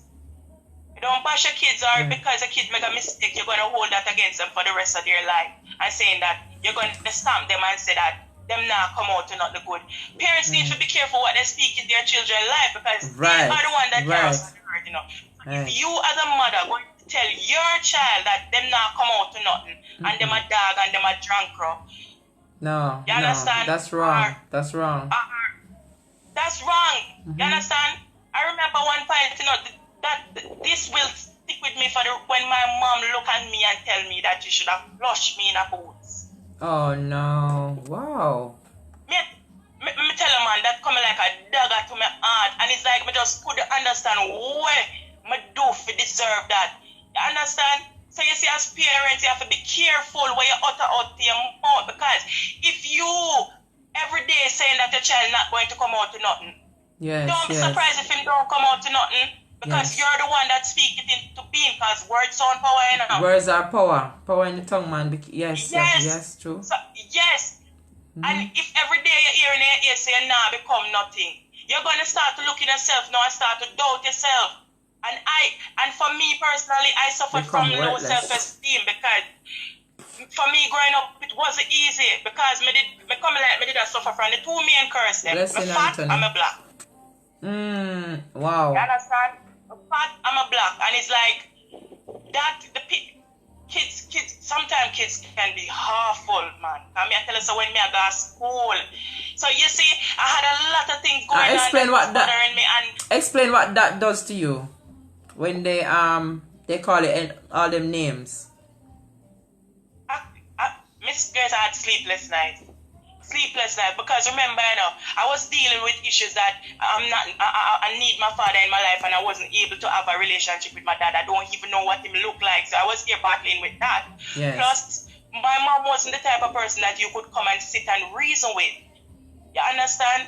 So it's like all these things are bothering me, and I didn't have anybody to go to and talk to. Yes. You know, so what happened is I started to shut down. And then I started to become hungry, and then I started to rebel, and I started to do stuff to get to my mom because I was hurting, and she wasn't even trying to reach out to me to help, you know. So I just started to lash out. So a lot of things that I did when I was younger was just because I was just hurting and I didn't know how to deal with it, and it's like I felt like I didn't have anybody. Wow. You understand? Yes, so for these kids. So for me, you know, and these kids keep you black and ugly, like you're big and fat and slobber, all of them something there, you know. You understand? At school, even one time like we had group session, the only time when them want me in them group was when we had project because I could draw, right? When we had project, they would choose me to be in their group, but like for like baseball or netball or for any class activity. Right? They not choose me. You understand? Them tell me, some of them tell me, say, oh, mother find me in the night because when I must see one time, my skin, my teeth, or my blink, my eye, the white, I'm a pitch black. All right, for those, all right, what would you say to persons who are going through the same thing that you were going through? What encouragement would you have to give to them? The key to it, you see, is love. Love yourself. You want people to love you. If you want people to love you, you have to invest that same energy in yourself. Once you master that for love yourself, it doesn't matter if somebody out there love you or not. You understand? It doesn't matter. Right. Once you love yourself now, and people see how you love yourself, even if them never love you, them have to come and start to take notice. Because them say it no matter what them do or anything, you're moving forward. Right. That's true. That's true. It's self-love. You have to first love yourself. You want people to invest time in you, invest time in yourself. You start with you. All right. Look in yourself. All right. There's another person on the other line calling at the same time you answer. So I presume that he wanna speak to you. When I do this, I ask for order, please. One speak, then stop and allow the next person to speak. All right. Caller 2, you're live. Okay. Yeah, I was just listening to her, but I can't see everything what was going on, but. She don't see her mom feelings or her mom hurt. I can see that she don't see her mom hurt. Which way is her mom hurt? She's supposed to be taken in consideration. If I never have a dad and grow with a dad, I don't want to know that when I'm big. I'm telling you the truth. I have most dad come when they still start to make money. I.e. some singers or some big professional sports. Then you see them dad come. I am the dad for this, I am the dad for that. We was them when the mama around. If the mama allowed who take you to what life you is, you should love that mom. Even when my mom done me wrong, I go to her and I apologize to her. I apologize to her because I can feel her hurt. And if a father, i.e. me, have a kid and don't know about that kid, it's my problem, it's not the woman's problem. The only way it's a woman's problem, she has to run away. And when she run away, I want to make it. You understand me? So I feel to what I was listening, Oh, she carry up and truck a morning time early. Me can't know all them time there. Some bad 3 o'clock for reach at home by 6 o'clock and all them way there. Put in a box and a struggle with you. See that father, she didn't want to think about her father. She should have get double price. You understand me, Grace? Okay, I get what you're saying. All right. Caller 1, what do you have to say to that? Yeah. Do you hear what you have said? Yeah.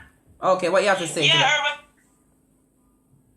Listen, I love my mom, and I stated it before, you know, and I respect her for what she do for me, right?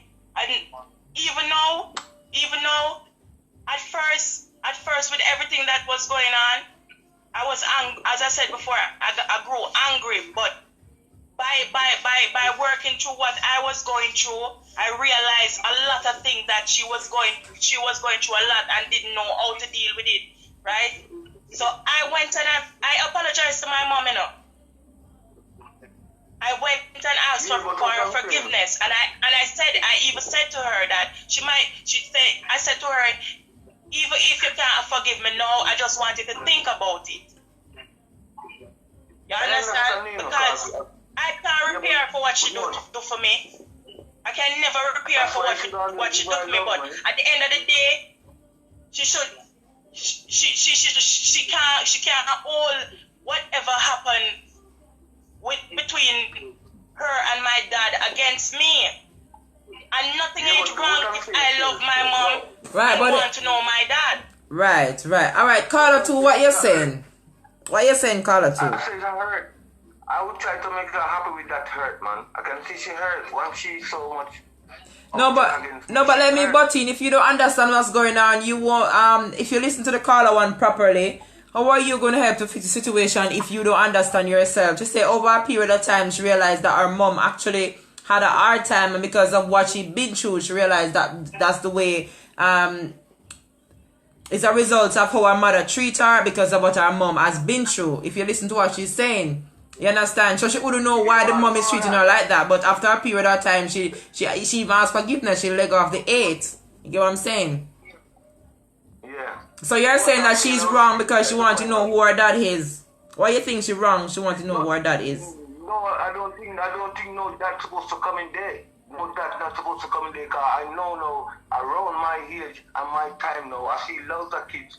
Our people have kids and they don't look at their kids like man. I know enough man has kids and they just want to have an kids and go again. I see man married to a woman just to breed her and go to church. And when they breed her, him gone. Yeah, people live like that. But what I'm saying, when my mom was so aggressive against me, I try to friend her every day, man. Every day. I apologize to what I don't do. I apologize. Just her feelings. She get to love me so much. She get to love me. She don't want to hear no other name more than my name. If you want 10 I keep on her, she want to say, where am I, where they when there. You understand me? It's just a hurt. I hope you, as a big adult now, don't get through that hurt with your kids. Or if you see your kids trying to act some way, just try to friend them same way. You understand me? I know you will. Yeah, I can't say, yeah, you will, because you go through it, so you must understand. But to what I'm looking back at my life when I go through, man, my mom was so hurt. My mom raised 9 of us without a father. 9. And when she was so hurt, I know my brothers and my sister can't see her hurt like what I see in her, you know. But I see it, I can hear it in her voice. I can see it in her face. And I draw all them tension from I was a kid. That's why I become who I am now. I don't even respond for a kid. If I have my kids and they want to do this, they want to do that, so be careful. And don't do that, try to be that, try to do that. If they do something different, it's up to them. I ain't gonna cry, man. I ain't gonna even cry. I'm telling you the truth. That's life. So, between she now and her mom, man, they try to be happy with mom. Don't matter what mom do to you. That's the point. She never throw you away. She still keep you. Although she said it. It's a hurt that again, you know, something you said make it hurt her, you know. I know that it's something you said make it hurt her. I'm not gonna say, oh, you cuss her, just some little things you do. And when she come back again and look at you, they don't mind take her back to your dad. And what did she go through there? Because that is where it start with the dad. And you so inclined to the dad, making her feel so upset. She doesn't want to even hear that name to what that man put her through with you. You understand me? So don't use that man ever to try to hurt her feelings. If that man come in your life, he will come. You understand me, Grace? But just make mommy feel happy, man. I love that. Just make mommy happy. Okay, caller 2. Alright. Caller 1. Yeah, can I just say something? Yes, please. Go ahead. Alright.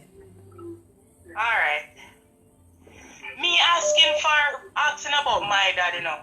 It's not because I want to hurt my mom. It's because I want to, it's like a part of me is missing, that other part of me, because people out the road tell me that I deal with music, and they say that my dad usually play the saxophone and I usually work in our bands on a ship. You understand? So it's like I just wanted to have that connection with my dad. And what I'm saying, is it wrong for a child to want her dad? Remember, he's a father too. That other caller, you know, he's a father, you know, right? So he must know that fathers are important. You understand? So I don't understand why he's saying that fathers are not necessary or whatever. I don't understand that, because he's a dad too. So what is he saying? That he's not necessary? Alright. I forgot to say that we start again, because I think your mom did need your dad too. I never think your mom just sleep with him one night and tell him bye-bye. I just think she need him. So it's that same feeling, but she never get him, and she doesn't want to see him no more. She doesn't want to hear that name. Just understand the earth chair. She doesn't even want to. Yeah, but okay. Yeah, but that don't say she don't want to know her dad, because even though my dad was the same thing, you know, and maybe, you know, similar situation, but I still wanted to know my dad. I want to talk to my dad. I want to know why he wasn't there for me. You understand me? I wanted to know my dad, but he didn't give me the chance. So Miss Grace. All right. Miss Grace. All right, hold on a minute. I'm caller 2. We're gonna love you and leave you, because there's another call coming in. I think they want to talk to the caller as well. So I'm gonna free this line. All right. Thanks for calling in to share. All right. Blessings. Can I just say something? Okay. Hold on, caller 2. Yeah, go ahead. You hear me? Yes, please. Yeah, I'm saying, all right. I'm going to share my own experience. Yeah. My son, I have 2 boys, right? You see my youngest son, father, when I got pregnant, you know, that man tell me, you know what that man tell me, say? If it's a girl, listen, you know, him tell me, say, if it's a girl, I'm good. But if a boy, those are his exact word, you know. And when I went and did my ultrasound, right, and I found out that it was a boy that I was having, that was it enough. Me not get no help. Because him basically tell me, say, if a girl cat whip, him say him have one a boy already, a girl him wants. That's what I'm saying. You understand me, okay? So you don't. Right? So, and even... Hold on, caller 2. Yes. That hurted me like hell. Right. You know? It would. I still don't let that deprive my son of knowing who his father is. Exactly. Yes. That's right. Because I used my own experience. Even though my mother said my father wicked and this and that, he must did good at one point, because she not gonna just get up and talk to a wicked man. So there must be something good about him. That's why she talked to him. So what about the good? That's a point. That you have a point there. Right. Right. You know, so I don't want my son to suffer the same fate as me not knowing a father. So even though that I had that experience, most women would just say hell with him. Right. You understand? But I owe it to my son for him to know his father. Right. Okay, hold on. I know that it is necessary. All right, hold on, caller. All right, caller 2, we're going to free this line, all right? Blessings to take another call to speak with the caller 1, all right? All right, blessings. Blessings, brother, all right. Yes, caller, you may continue. Caller 1. Yeah. So I'm saying that fathers are necessary. And with that caller a while ago, I understand what he's saying, you know. I don't resent my mom. I hate the way she treats me. I never hated my mom. Right. I never hated her. Right. You understand? I just resent the way how she treated me. Right? And because of how she treated me and look at me, it's like, say, it becomes an infection onto the whole family. So everybody look down on me like I'm the black sheep of the family. Right. Okay, give me a minute again. Right. Okay, give me a minute. The next caller online want to speak. All right. Someone asking what's the topic. The topic is signs to look for to know when you're in a toxic family and how to get away from it. All right. So caller 2, you're live. Hey, good morning, Grace, and good morning to your viewers, and good morning to all your listeners, and good morning to your speakers, your speaker in line as well. Good morning. Yes, thank you. Just about everyone. Number 2 caller. I want to just put some things in place for number 2 caller. Number 2 caller. Yeah, I sense what you're saying. I get what you're saying. Yes, that your mom, if your mom has taken you up where you are to progress in life, or from stage 1 straight up, you know, do all the good she can. You want to know anything about a father. But let me tell you something. There's always 2 sides to a story. And yes, your mom do everything that she could do for you. And when she do what she do, and once the mom is going through rough time, low self-esteem, sometimes because of the challenge time that she faced, she tried to take it out on the kids. You know, every girl, every children wants to know their dad, want to have a relationship with their dad. And for some reasons, girls is more want to knowing their dad, because guess what? Some of us as mothers, as the caller is saying, number 1 caller is saying, it's not the mom she has who would hug her and kiss her and say, I love you. Most times a dad would come in and say, you know, love you, my daughter, and all of those things, and my daughter is so beautiful.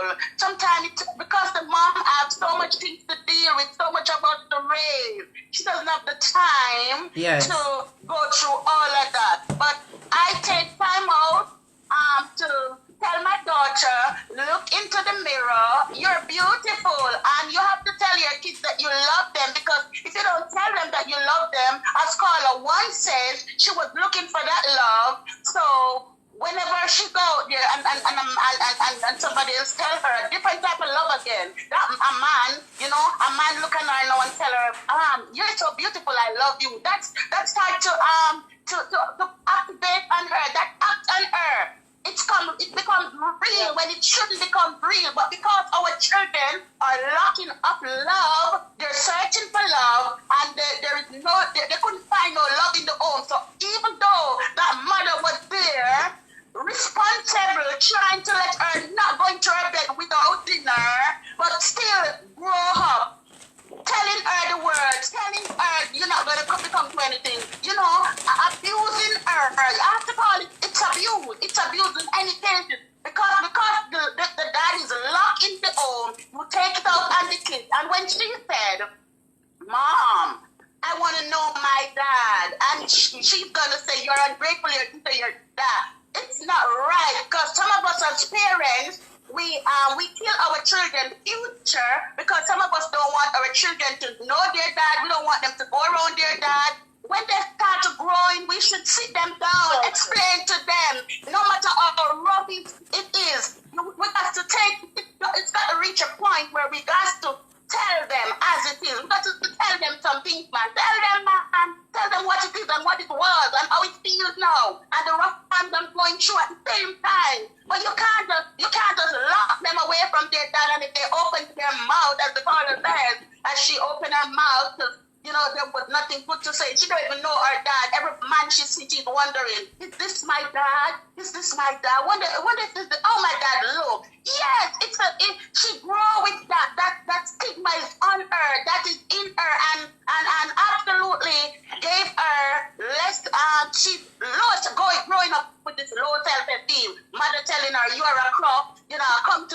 you should have been like that one. I want to counsel all of our parents here. Never you put the child with another one. You have 6 children, it's 6 different gifts. 6 different gifts, 6 different choices they're going to make. I have my kids and they make different choices. One wants to become this teacher in the classroom, and the other one wants to become a actor. The other one wants to become a police officer. The other one, come on, there's 6 different kids, and you have to cherish every one of them gifts. Don't match them up with anybody. We tend to tell our children, why couldn't you be like Grace's daughter? Why couldn't you be like Master's son down there? No, never you try to do that. You're manipulating the child as you grow the child. You're telling the child that the child is no good of herself. The child is no good of himself. You have to help the child to grow into what he or she wants to be. Be behind the child. If it is not something good, because every child, everything is good. It's just the way it deal with it. It's just the way we deal with it as parents and how we groom and grow our kids. So this is where kids lost. We lost our kids as parents, and parents lost also because. And I want to tell every kid, no matter what happened, just remember that a mother. Without a mother, you could have not been here. The mother said she wants to flush her or whatever she wants to do. You know, that again is another red flag. Come on, no matter what you're going through, you know, love, the strength of a woman, black woman, man, people, man, come on, we need to live up, the strength of a woman, and we should value our kids because guess what, we bring them here, and if we bring them here at once, why are we going to tell them all these negative, man? That's a red flag. Yes. And even though all of that happened, I would recommend still that our children, it's a good art in us. It's gonna take great stone, great movement to remove that art of stone for such child to love their mom or love whoever the family and to forgive them. Because guess what? But I speak love, no matter what. Try find it in your heart to forgive and to love your mom, because if your mom kill you, you wouldn't have been here. So still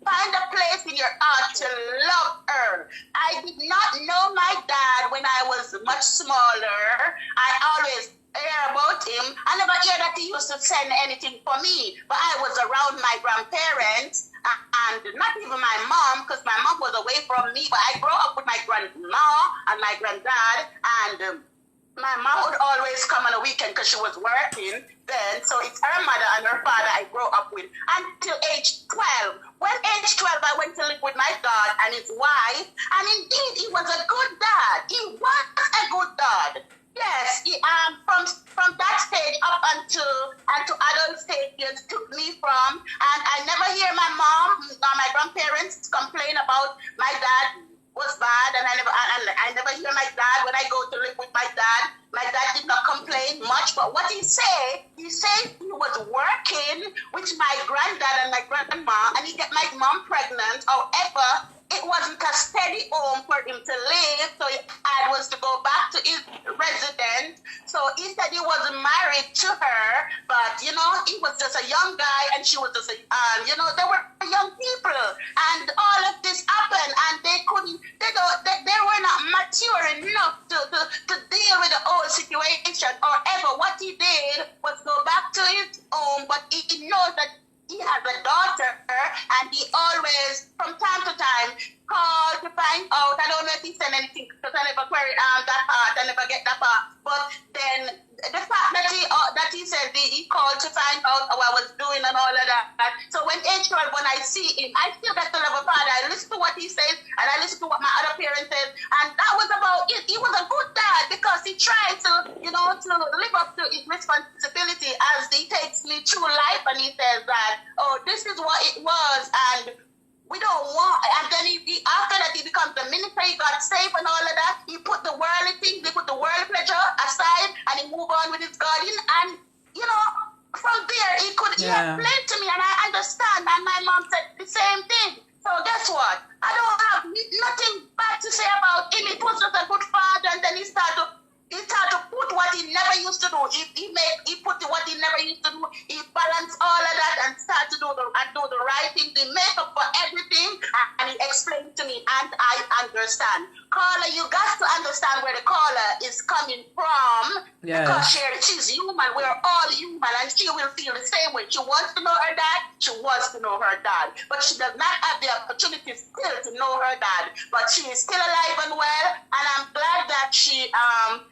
that she could apologize to her mom, because without she apologize to her mom, without she make peace with her mom, she don't have nowhere going. It's about you got to do the right thing in order. You got to clean the surface. You got to root out the problem. You got to take care of the underlying problem in order to get up there. And guess what? Some people does not celebrate what we're going through when we're going through rough times, but we tend to celebrate people's success. And I don't believe, it's all of us. We sometimes we see people go and we say, oh. When I was going through my rough times, you never see me. Family never see me. You have some family that never see you when you're going through your rough time. But they tend to celebrate your success. But you don't know my rough times. You know my success, and I would recommend that anyone that is not talking to their parents, or you're in some disagreement, or you're eating back at your parents, no, it's wrong. We are to love, and we have to clean the surface, as in we have to respect our parents no matter what we're going through. I am glad that this caller, and the best thing that happened to this caller, she went ahead and apologize to her mom, and speak in terms. You don't have to be clink with them. You don't have to be under their arm, but say good morning. Say the things that God wants you to say. You got to put in place the proper instrument, the proper tool. So as in to say good morning, it's right there, respect, and you got to make your mom know that how much you respect her. No matter what she did to you, just tell her, I still love you. And I don't mean tell her from your lips. You got to mean it from the bottom of your heart. So if you're gonna do it from your lips, think about it first before you go ahead and do it. Because mom carry a lot of her burden, even though some of them abuse us, and some of them, deal with us in a rough way, so that we grow with this lower self-esteem. And this is what this young lady has grown up with. When listening to her, she grew up with that low self-esteem. Everything was just wrong about her. She could do nothing right. She could do nothing to progress. You're not good. You're going to be a crook. Why can't you be like the next door neighbor daughter? Why can't you be that nice teacher, that nice doctor? Come on, she wasn't made to be a doctor. She can be a good cook. So she can be this good cook, this good chef. She can be this good, this good dressmaker. She may be a good farmer down the road. As she said, she do her music. Come on, she's a good artist. She is. Big her up for anything she is. Big her up for what she do. Big her up for what you see in her. There is a good still in her. To be an artist, there is a good. An artist, nothing is wrong with that. That's what she wants to be. Allow her to grow and be what she wants to be, where she wants to go. Be there with them. We got to be behind our children, no matter what. Thick and thin, if we can help them, try to help them. Try to, put something in place for them, because they're still doing something. They could have been in the trash. They could have been out there on the roadside sitting down, and you pass your child sit down out there, and you said, oh, look how we send you to school, and look where you brought yourself to on the roadside. Yes. And she's not on the roadside. Good God, man, we need to just give God all the praises. We just need to honor him. Caller 2, I respect you for what you said. Love your mom and don't want to know about your dad. No, I disagree with you. And why should she be willing to want to know her dad? Cut that out. That is wrong. Red flag. She wants to know her dad. I would want to know my dad too. So give her a chance to, to elevate, and wants to know her dad. That is right. It's the right thing. Nothing's wrong with that. Right. So on that note, I'll leave you there. Oh, thank you so much. You want to say something to caller 2, caller 1? Oh. No. To caller one? No, I'm saying, no, I'm asking caller one, do she want to say something to you? Do you want to say something to caller two? Caller one? Yes. She's right on point. Yes. As I said before, I don't hate my mom. I love my mom. You know, I just hated what she did to me, and because of that, it caused an effect, and it's like a ripple effect, and everything started to just crumble, you know. But as I said, I made the first step. I went to her and I apologized, you know, and asked her to find it in her heart to forgive me for whatever I did for us to reach to this point where we wasn't speaking to each other, you know, and this bitterness between us. Because I don't want that. I want to be able to hug my mom. Yes. All right, no. You understand? So I didn't want that. So, and every child that doesn't have a father, he must be the only one that doesn't give business about father. Because from other friends that I have that grew up without father, because a lot of kids grew up without them dad, and one of their main wish was they wish they know their dad. Or had a relationship with their dad. Yes. You know? So wanting to have a relationship with your father doesn't mean that you love your mother less, or you're not grateful for what your mom do for you. I am grateful. But it takes two. Right. You know? Right. So thank just oh my. Just All right. Hold on, caller one. Yes, caller two. Yeah, she's saying thanks and all of that. You know, the good thing about caller one is when, you know, this is where our blessings start to take place, and it's about God blessing her in a very special way, but her blessing just begin when she went ahead and, you know, even though she didn't do anything to her mom, but she see the direction that this is a toxic family. This is what you call toxic family, because she was trying to put food on her table by building up a little coop, by doing her little plant, and they're saying that your mom is doing this and your mom is doing that, and mom said you can't do this. So she didn't do anything to deserve all of this locking up and all of this shutting down and all of this fight. But still, God is good, you know, to better yet her life. It was good. It was good to go and apologize to her. That was a cleaning of the surface. And without doing that, there would be no blessing. There wouldn't be this type of blessing coming her way. So it was important for her to go and do the right thing. This is a toxic family, and we have to burn out. We have to wash out those toxic out of it. It's not easy to get it out. Because guess what? When the family is toxic, because why you know that it is toxic? This one is saying that, you can't pick off all the breadfruit. You have so much breadfruit tree. Come on, God. Yes. It's God's fruits, man. God give it water.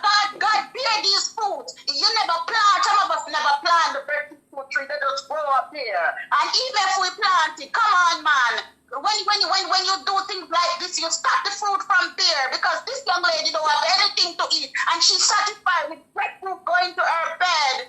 She could be with some robber man who go and rob each day and night, and she's satisfied. She and her family with just breadfruit going to her bed. My heart cry and pain, and you want to tell her that no, you're picking off all the breadfruit. Toxic family. You want to say that she cannot raise 2 chickens to eat? Toxic family are not a red flag. But for any given reason, with Christ in the vessel, we want to smile at the storm. She went ahead and she did do what she was supposed to do, clean the surface, by still going to the mother and do. It takes guts to do that, but I don't care what it's going to take. You have to do it. This is the solution to the problem. This is a starting point. This is a cleaning point.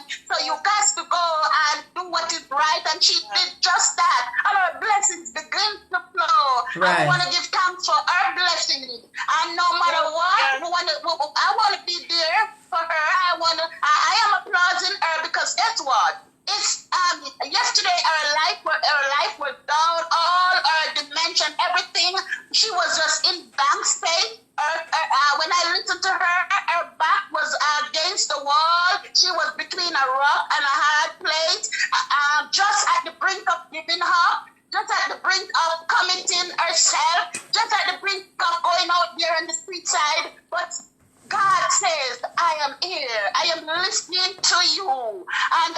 to help you. And God did so. And she did what she had to do. And she's now celebrating, her success and her blessings. And, I held hands with her. I say yes to what? I say yes to everything that God has been doing for her right now. Because God is a good God. God is going to see her through. She's going to be blessed tremendously, I can tell you. Amen. And the good thing, as I said, she go and she made peace to her mom. And Yes. no matter call her one, don't matter what.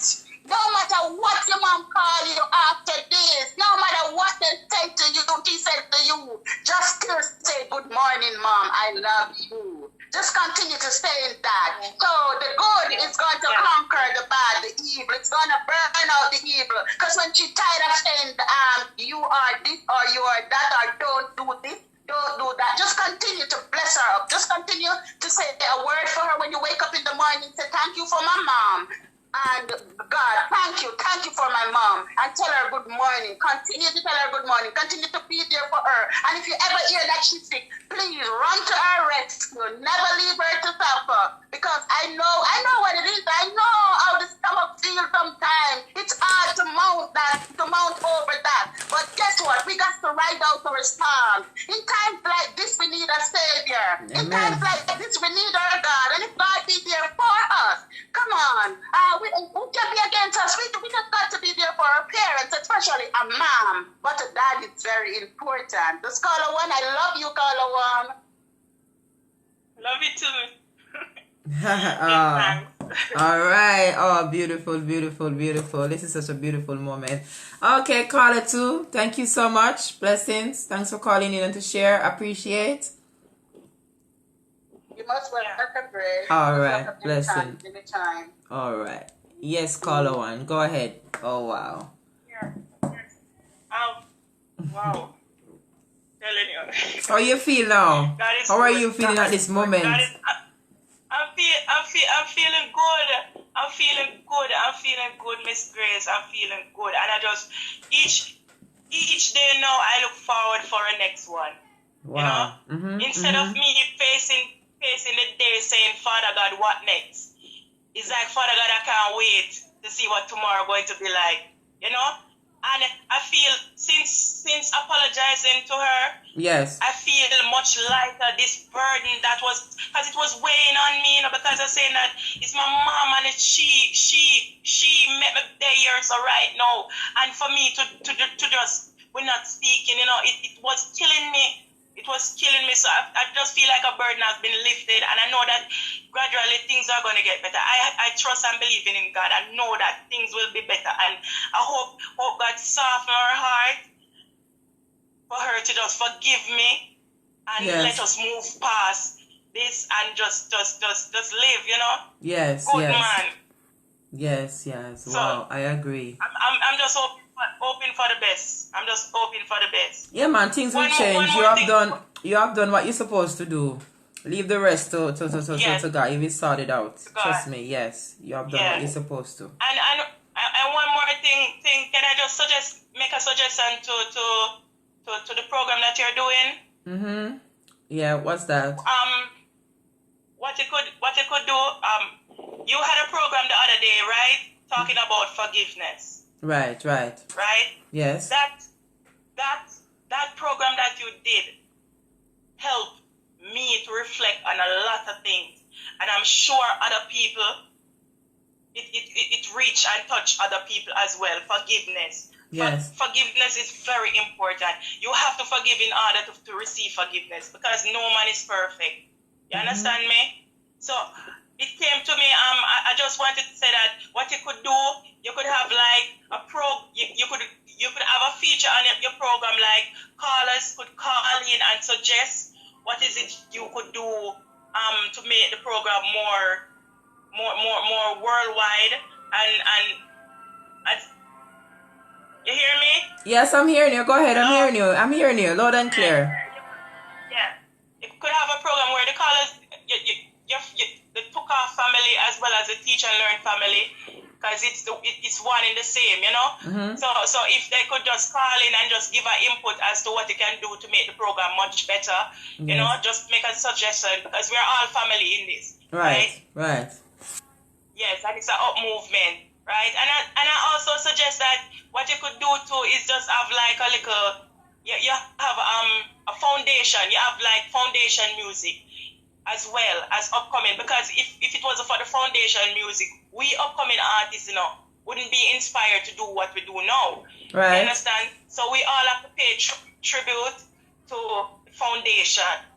You understand? Mm-hmm. So I think you should put that in your program as well. Okay? Oh, you're saying play like veteran music as well? Veteran music, yes. Oh, okay. Because it's there it not from. That's why I said it's foundation. Oh, okay. And that's coming from an upcoming artist. Okay. I will consider. Yeah. Yeah, man. But what's your view behind it? What you think I should? Yeah, I know what you're saying, but what you think I should play otherwise? Knowing that I specialize in playing upcoming artists. Why you think I should also play other music as well?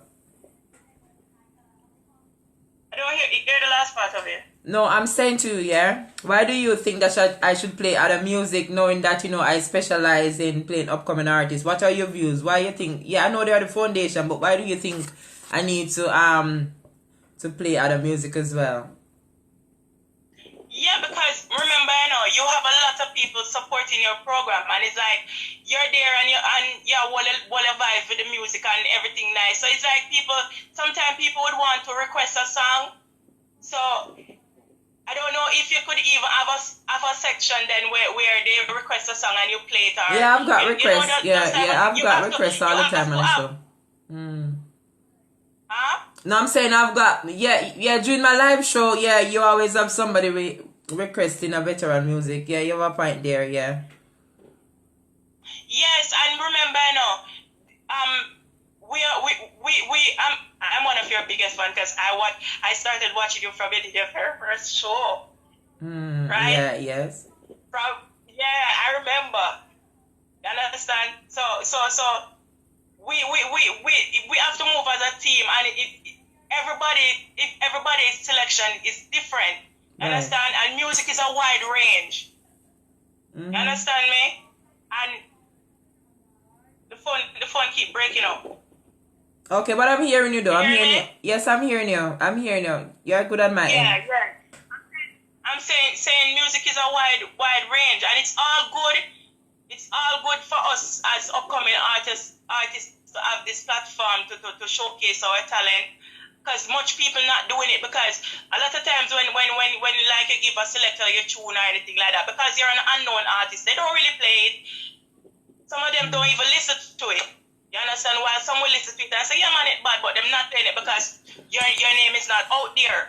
I always hear that, you know. I always hear it, but I prove it now since I start doing music, so I prove it. I've seen that myself, so I can't say, yes, I've seen it, yeah. Yes. So you're doing a wonderful job, but you have to have a balance, a mixture, because at the end of the day, you know, we see them upcoming artists, you know, I go becomes a veteran in the thing same way, you know. You say, get what me I say? Yes, so it's just music for the whole. You understand? It's just music for the whole. Because we what we do now, couple years down the line, and we are the veteran in it, you know. So what? Okay. So I'm looking through what you're saying. Yeah, so you get what me I try to say? Yes. Yeah. So it's all good, man. And as I said before, just if you could just have a segment so people could get their point across as to how the show can be better, or make a suggestion what they would like to see, and because without them it wouldn't be possible either. You understand? Because they're the one that love and support and share your stuff, and you understand, and help us getting out there as well. Right.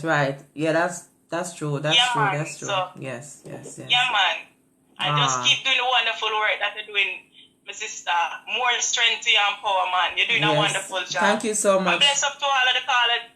Bless up to everyone, the Took Off Show family, the Teach and Learn family, One Movement. Zin, bless up. All right, you continue to may God continue to bless you. I'm sure He's gonna continue to bless you, man. And I'm happy to hear where you're coming from and where you are today. I'm sure I'm sure that, you know, we're going to hear bigger and greater things happening for you. Because you're saying, well, you was mentioning that somebody want to sign you, or?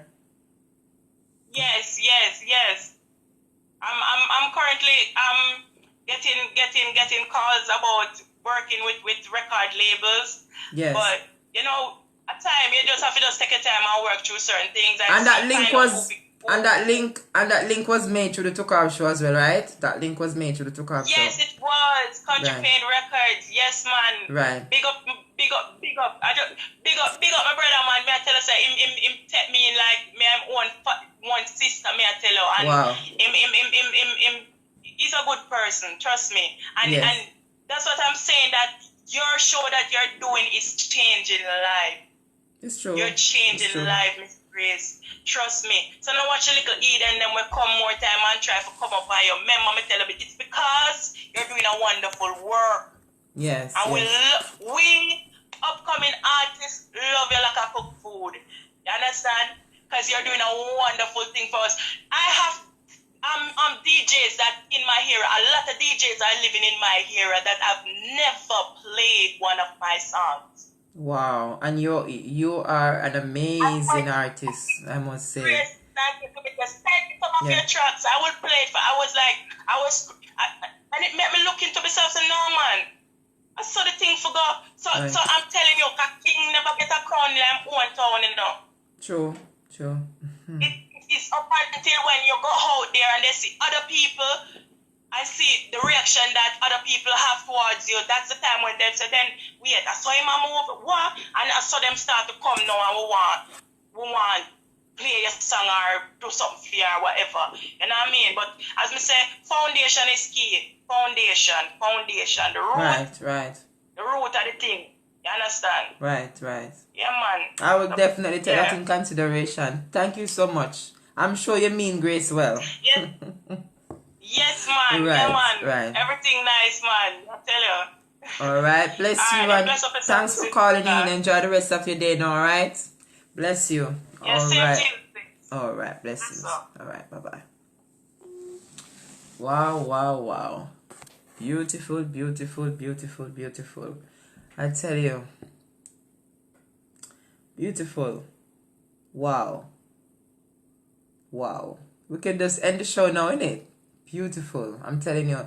Thanks for, caller 1, caller 2, caller 3. I love that 2-way, 3-way call. Beautiful. I love what take place. So most things are covered. All right. So the lines are open because we have let me see, we have 21 minutes left to go. So the lines are open if you want to call in and advise and let your voice be heard. How do you know when you're in a toxic family, and how do you get out of it? All right, and we have to know how to differentiate the toxic family them from the good family, because you have some toxic family that you have to just love them and just stay far from them. You understand? While some family member you don't want to lose them, so you have to know how to differentiate. You understand what I say? Yes, please. So I'm going to play another clip from Denzel Washington. So if you call, I will cut to take your call. All right? Thank you. You'll never start, but more importantly, without consistency, you'll never finish. It's not easy. If it was easy, there'd be no Kerry Washington. If it was easy, there'd be no Taraji Henson, P. Henson.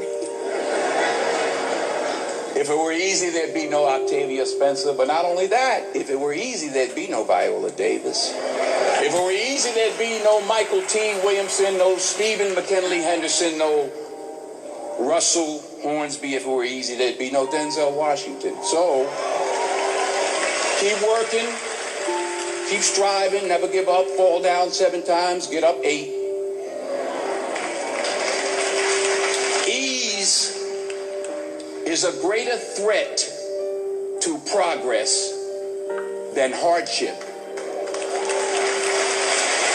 Ease is a greater threat to progress than hardship. So, keep moving, keep growing, keep learning. See you at work. We tend to base our self-esteem on what other people think. And that's not really self-esteem. Self-esteem is supposed to be how we feel about ourselves. And I was just saying how dangerous it is to allow other people to determine how you're going to feel about you. And it's kind of like looking into a broken mirror.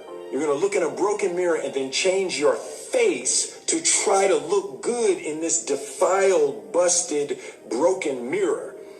And it just, other people's opinions is a really shitty way to determine how we feel about ourselves. You'll never see a U-Haul behind a hearse. I'll say it again. You'll never see a U-Haul behind a hearse. Now, I've been blessed to make hundreds of millions of dollars in my life. I can't take it with me, and neither can you. So it's not how much you have, it's what you do with what you have. And we all have different gifts. Some money, some love, some patience, some the ability to touch people. But we all have it. Use it. Okay. Someone else is saying she agree with the caller. That is a smart move. Okay, for me to play veteran as well. Okay. Yeah. I like. Okay. Blessings. Share it. That's what counts. Not what you're driving, not what you're flying in, not what kind of house you bought your mama. Dreams without goals are just dreams. And they ultimately fuel disappointment. Goals on the road to achievement cannot be achieved without discipline and consistency. I pray that you all put your shoes way under the bed at night so that you got to get on your knees in the morning. The one thing I'm the most happy about in terms of my career is the fact that I got there with the grace of God, first of all, but short of that, I got there just by working hard, not partying with the right people, not compromising myself in any way or cutting any kind of deals, just by working hard, just by plugging along, sawing wood, as I like to call it. I'm a 20-year overnight sensation. I don't get life mixed up with making a living. I was there for all four of my children being born. When the first one was born, I recognized the difference between life and making a living. Their life, our family is life. Acting is making a living. Well, what do you think the biggest difference between doing a play and doing, it's a cliche question, but I'd be interested to know your answer. I think a part of what Viola just said is that you get to dig deeper and you get another day. Right. And you get the energy. Mm-hmm. You do a movie and there's 200 people that are used to it and they don't care and everybody's doing their job and it comes in a theater somewhere and you're picking your nose at home somewhere, clipping your neck. Okay, let me pause this clip to take my call. Okay. Good afternoon, caller. You're live. Yeah, man. Blessed Sister Grace. How are you doing today? Blessings, brother. Yeah, man. I'm doing great, Oh. Yeah, man. Germany are tipping, the weather kind of overcast here in Germany at this time. Okay. Yeah, man. But I'm so all is calm in Germany. Yeah. Okay, good. Calm now. Okay, good. Yeah. Yes. What's the topic for today, sister? Yes. How do you know that what are some of the signs you see that indicate that you're in a toxic family, and how do you get out of it? Wow. What are some of the signs? Well, there are many different signs can show up, Yes. Mm-hmm. Yeah, sometimes, some family, like, say, I'm speaking on a man's perspective. Yes. And then go right across the board. Mm-hmm. I can have a girlfriend and she check for I. But whenever time I'm among her family, I can feel their energy that I'm not accepted. Right. Mm-hmm. Sometimes I can feel it by way them deal with you, or like they say, actions speak louder than words. Yes. You know what I mean? And when in a situation like that, if me and my girlfriend is good, and that doesn't have a effect on her against me, then what I would do, I would stop going around this family, you know, and I would still stick to her. But if it's gonna have an effect on her, like the influencing her, right, and she's gonna deal with me a certain way where it start to affect me, then me have to go detox. Agree. Yes, true. Yeah, they have to go make a detox, you know. Yeah, that's the only solution that they say. Just make a detox from that family, you know. So true. So true. So true. Yeah, so that is my take, you know. Yes, short and spicy. But Carla, what do you think about them family? What you have to say to them family? Like, you know, for example, all right, let me use a scenario. You know, you're in Germany and you know you send back your money a yard for build your house, and they take picture and show you that there's a house, and you fly to Jamaica, there is no house. What do you think? What would you say about family members who do them things? Them family member, they're wicked and evil, man. That's all I can say. Cause that are wickedness and that are evil. You understand? I mean, if you are sending back your money to Jamaica, you're there, whatever foreign country you're there, it's not easy. Yes. And you work your hard working money and you send back, and you have a plan to go back home, you know, but you build a comfort zone, maybe you have an intention to start some business and help them as well, because it seems that you help them too.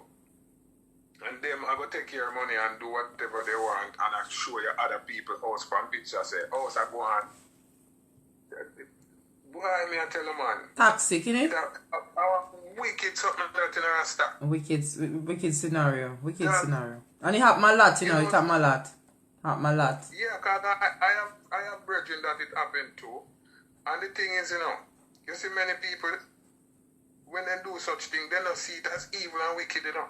Because some people, the way they define evil and wicked, you know, they define it in a different way, you know. You know, see it, if they see a man kill a man, those type of people will say, oh, that man is evil and wicked, because of them something that they see as evil and wicked. You know what I mean? And not seeing that those things that they are doing is some of the most evilest thing that a man can do. Right. No harm. You understand? Right. And it's a terrible thing. Right. You know what I mean? All right. And all me can say, them people, they're evil and wicked. Right. True. I agree. All right. Give me a minute. Caller one. There's another caller and the line 2. I don't know if the caller want to speak to you or caller 2. You're alive. Hi, Grace. This is me again. No, not really want to speak. No, I don't really want to the caller. I was trying to call before they called it online. I just have my bit. I just have a little touch to the toxic family. Okay, hold on a minute then. Okay then. Yes, caller 1. Yeah, man. All I can say, those are just wicked and evil act. Right. You know what I mean? And people like those, them have to change them ways, you know? Because it'll catch up on them down the line and them have to suffer for it. You know what I mean? Right. And I just, lastly, I just want to say, I heard a caller calling and was saying about playing veteran music. You know, and as a program that is highlighting young artists, I think this is my suggestion. I think maybe even one time a week, let's say like for 1 hour, you can just feature some veteran music. You know what I mean? Just just for an hour, like this hour is a veteran music time. And if your listeners want to request a song from a veteran during that hour, they can do so. You know what I mean? That is just my input. Because Okay. it's a good idea. All right. You know what I mean? You thanks for sharing, but you know that Grace is gonna take it to God in prayer anyway. So the last result, I know that the end result, God would be He's gonna be one, guiding me in the right path. Yeah. So thank you for sharing as well. Yeah, man. Just think about it, and then at the end of the day, you have to decide if you want to do that or not. We are just we just put a. Yeah, I've been getting that request. I've been getting that a lot. A lot, but I've never get somebody really approach me with it. But I've get it a lot. Like people comment on my live, but no one ever called me or But I've seen people say it on the live. But I'll think about it. All right. Blessings. Yes, Sister Grace. Take care and have a great day, and big up to everyone. See you. All right, brother. All right. You stay safe now. One love. Bye-bye. Take care. Yeah, man. Bless you. Alrighty. All right. Caller 2. You're live again. Oh. Hold on a minute. Hold on a minute.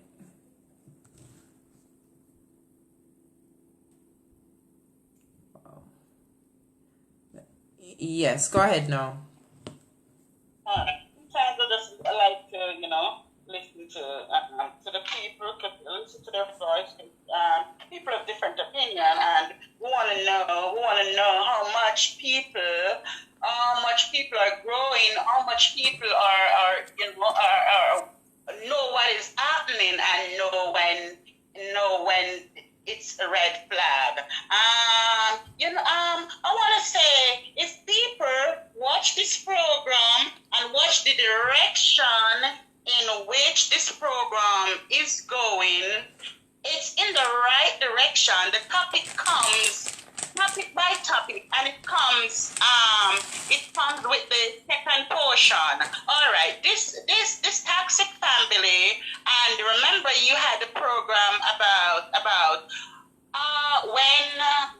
at what age and what time do you allow your children to move out on their own? So this is another part. This is part 3, toxic family.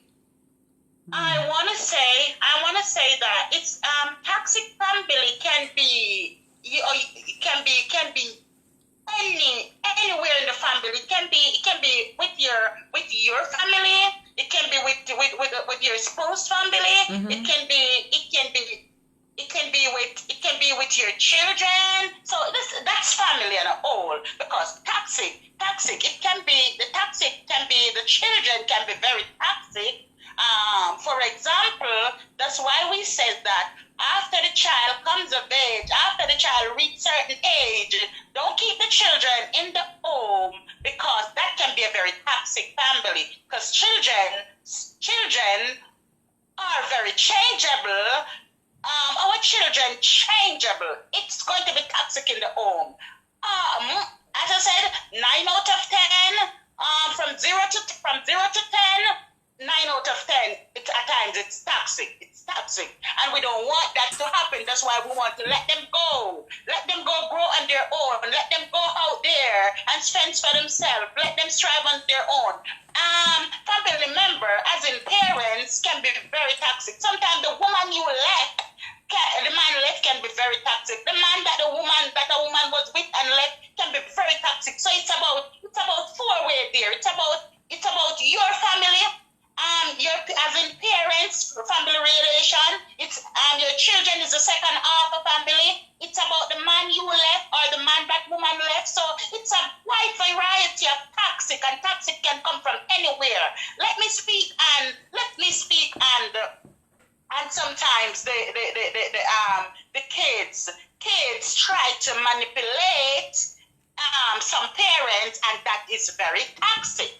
And we have to look for all of this. Sometimes the children say, okay, look here, me give up life, I'm going to do this, I'm going to do that, I'm going to, as I said, word is power.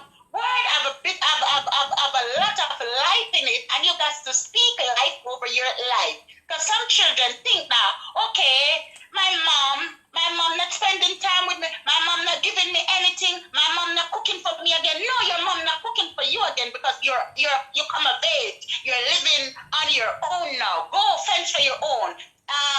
Know when to go cook your food. No matter how tired you are, go cook your food. I used to struggle and cook the food in the home no matter how tired I am when you were in the home. No, you're on your own. Don't look for the mom to send over a plate every day to cook and you just drive, come and pick it up. No, you got to release your mom out of this. Go strive on your own. A mom can cook on a weekend, some weekend, and say, okay, all right, I cook something special. I cook some stew peas and I know you love stew peas. Come and pick it up. But apart from that, and a Mother's Day you can have, or a special day or a birthday you can go over and have dinner. But come on, man, be on a footing of your own, man. And sometimes we manipulate our mother, and because of that, the relationship becomes toxic because the mom is manipulating to leave the man because he's not good for your mom, just because your daughter wants you to have her own way with you. It's happened to the dad too. Sometimes the kids want to have their own way with you, want to have their way with you. They can't have your way when somebody is in your life, so they manipulate you. That's a toxic family. And we got to clean it up. How we can clean up how we can clean up that is to let them understand plain. We don't have anything to cover. You want to clean up the surface. You can't just cover it, dilute it with some water and say, okay, I will come next week. No, let the child know from a standpoint. I don't care what you want to do. Word is power, and I want you to stop speaking these things over your life that you're going to throw yourself in a hole, you're going to run away, you're going to kill yourself. Come on, release yourself from that, because I am not going to surrender to your pressure. I am never. The devil is a liar. Come on, speak life over your life. Do what you got to do. I never run away. I never kill myself. I never throw myself in a hole. And you're not going to manipulate me. You have to stand up, because most times these children manipulate the parents that you must. They're saying that you must. They don't tell you by word that you must. But what they're doing, their actions speak louder than voice. And sometimes our action is speaking out that you must. You must. No. So take this in consideration. Suppose such child were in the home, what he or she would have done. He or she would have beat their spouse out of the home. So you got to know right from wrong. You got to know when it is toxic. And then you got to leave them. You got to talk to them. Tell them what you're going to do. Tell them what it is. And I am never going to surrender to you. Move away from your children. Let them strive on their own and leave it alone. It's not what they say. Sometimes the children can't see anything. They're only manipulating you. So you got to clean off your face and open your eyes and see what is going on. If you're unable to see it, get a second thought in understanding where you go from there or what is happening. You got to go back to the drawing table, because never you make anybody blatantly broke up your relationship, and relationship can become very toxic because of our children. And again, in the home, when you're having a conversation and the conversation always lead negatively up an hill, downhill, fighting and quarrel, that is very toxic. And to clean off the surface, one have to understand where we go wrong. One have to take in consideration, this is where we go wrong, and this is how we're going to deal with it.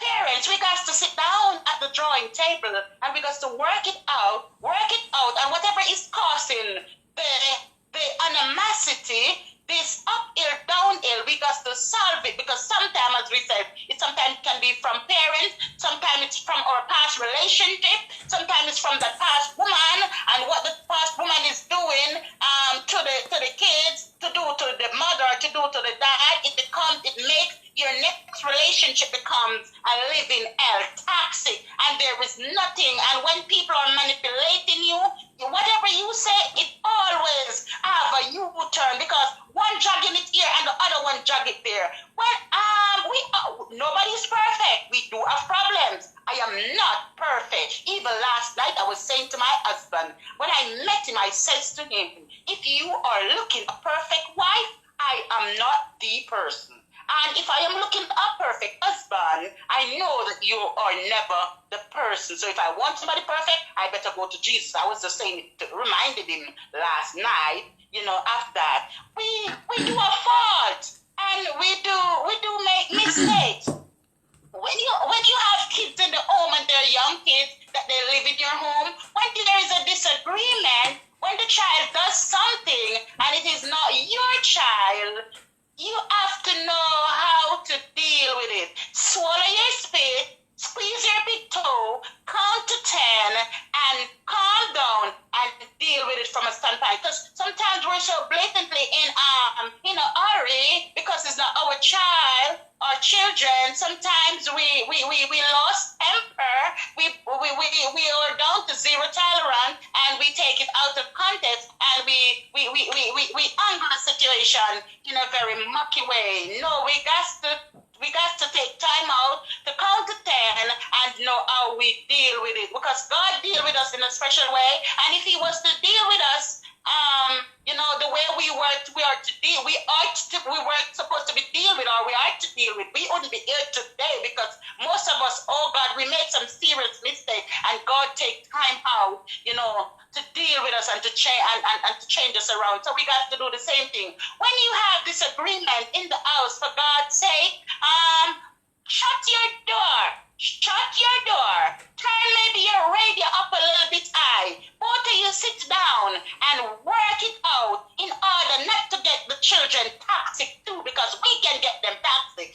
And a relationship that always stimulates in violence or led to words are very toxic for the kids. So we got to know how we get them toxic, and then the all relationship becomes toxic. So toxic is in many ways. They manipulate you when they grow up and they're supposed to be on their own. The spouse that you're leaving, the relationship that you're coming from sometimes, trying to make your next relationship becomes toxic, and you have to look out for that, because we have a wide variety of that. Most of the domestic affair now, most of the toxic relationship stimulate from domestic affair, because most of our times our children are manipulating us. Sometimes you have your parents, yes, telling you who to marry, who to live with. This is not working. You got to remove them out of your relationship. When you come of age and you move on with your life, you got to put a borderline. When you're getting married, as the pastor said, leave your mother and your father and cling to your wife or your husband. You got to move away from your mom. You got to move away from your dad. They will still be value in your life, and then you look forward to them sometime for counseling, for some time. Any given things, you call your mom on the phone, or you call your dad, you say hi, or sometimes you're going through a bit of your time, and sometimes you're going through some things you don't even want them to know. But sometimes you're going through another rough phase where you said, okay, I am unable to go through this by myself. Let me call my mom, because you and your mom should be best friend. Your best friend at all times should be your kids. I just want people to know that. Your best friend, my best friend is my kid. And I'm my husband, but my best friend is my kid. Because I sometimes I go and I lay down across my bed sometimes. My 13-year-old daughter, I try to find out what is happening. How was your day at school? How was you being? I wasn't here today. I was at work. How was your day? Free up your kids for them to tell you if anything happened. When the relationship is toxic, your child don't want to tell you anything. Open up to you. They won't want to open up to you. Things will happen to them in 20 years and you never hear about it. But when you free up yourself, when the relationship is going clean and not toxic, then you will hear things from your kids. You lay down across the bed, or you're in the kitchen and you're doing something, and you say, come cut up this seasoning for me, and you're both there talking, and you will get things out of the child. You will listen to the child. You said, I buy your shoes today. You asked your daughter yesterday, I bought something. I said to my daughter, look at this. And she said, oh, what is that for? I said, oh, you mean what is this for? And she said, oh, your husband is going to laugh because he only buy name brand. I say, oh, come on. So I say, you like it? She said, yes, I like it. So we have we're friends. We talk. And relationship you got to build with your kids. You got to build it not only with your peers out there. When you go out there and you have talking with other people, sometimes they put you in trouble. You're in trouble. So if you could have this kind of conversation in your home with your kids, be more closer to them, that's good.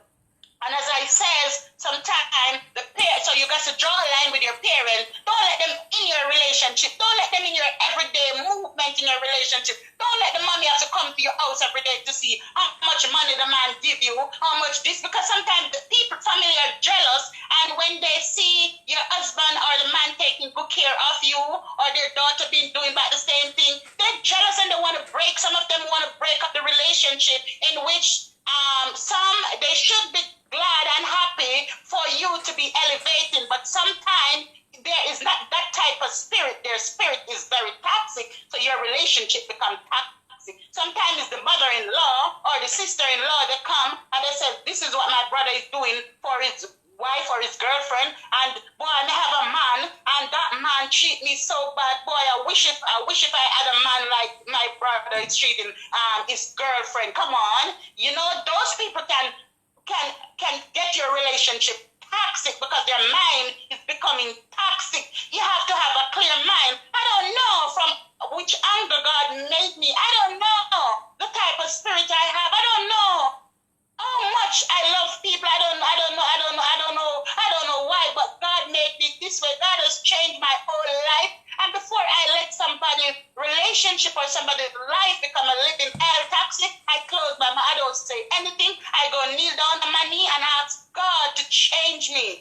And, I've been living a certain life that, God is just the head of my life, and my relationship is never going to be toxic because my eyes are clear. I am looking. God gave me a vision. And that vision, he gave me a 2020 vision, and that 2020 vision is to see from afar when my family or anyone wants my relationship or wants my life to become toxic. I'm going to tell you that's a no-no. Go. It's better for you to go. Leave me alone. Whichever way I made it, let me make it on my own. God will provide because our children can be the manipulator. I have my kids. That is not my husband's kids. But they cannot allow my life to become toxic because I'm going to tell them a no-no. Once you overstep your boundary, it's a no-no from a red flag. Toxic. Go. So it depends on how you want your life to become toxic, because as I said, the children can make your life become toxic, and you have to look out for that. Some of those are the main reason, because you have these kids and some of them don't want to work, they want to just depend on you. You bring them here. You're my mom, so you got to do this. No, I don't have to do this. I'm going to tell you straight up. And whether you believe it, yes or no, go. I'm going to tell you, word is power. Don't speak any bad things over your life. And if you want to speak it over it, and that's the way you're to go, go. Let me see. I didn't do that. I struggle on my own. I take on my responsibility. I go through my challenge, my phase of life. I ride out my storms. And in order to be where I am today, and no life comes easy. Anything that comes easy, it's going to go very easy. So whatever you've been through and whatever you made it to be, wherever you reach in life, it takes rough times. It takes some tough times, so to reach where you reach most of the times, and 9 out of 10, it takes very rough time. So you kids got to go through it, man. They got to go through it no matter what. They got to go through it. Rough times, tough times. They got to feel how it feels too. As I said, lower self-esteem can boils down to the kids as a caller that gets off the line, that young lady, because of what the mother went through and those toxic time with her, it makes want to make this young lady life become toxic too, and lower self-esteem. So there is nothing to build up her self-esteem, is that she is this, she's nothing good. So this is where toxic comes in. So that life was toxic, and in order to change it, they have to, both the mother and the daughter have to start change something between the both of them first, and you have to change the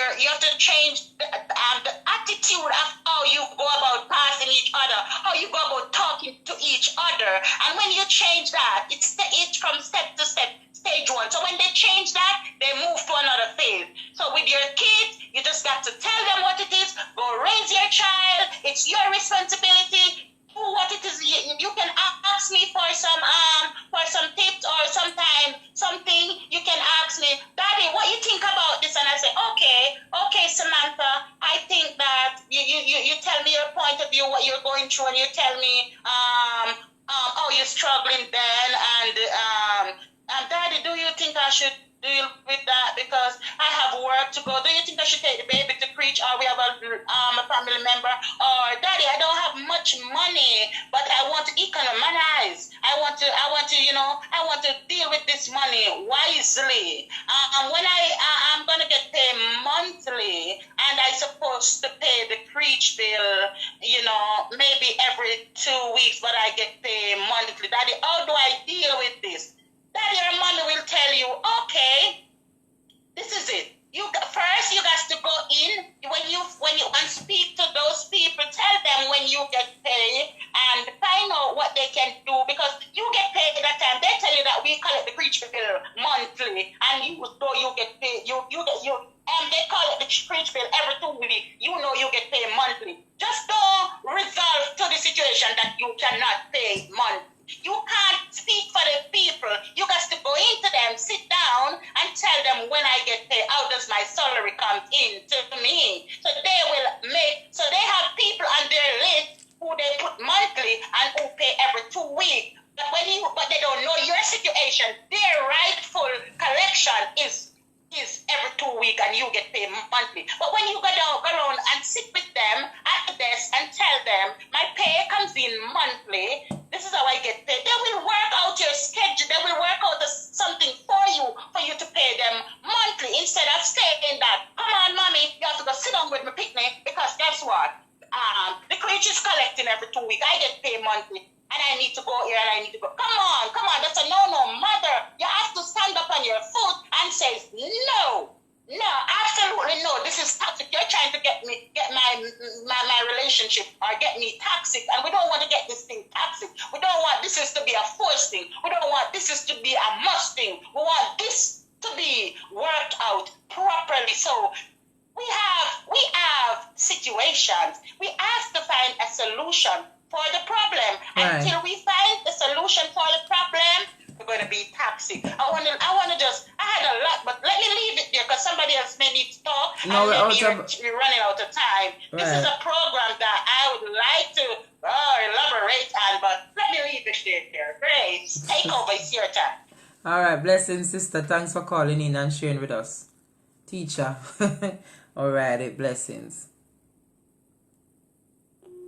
All right, there we have it.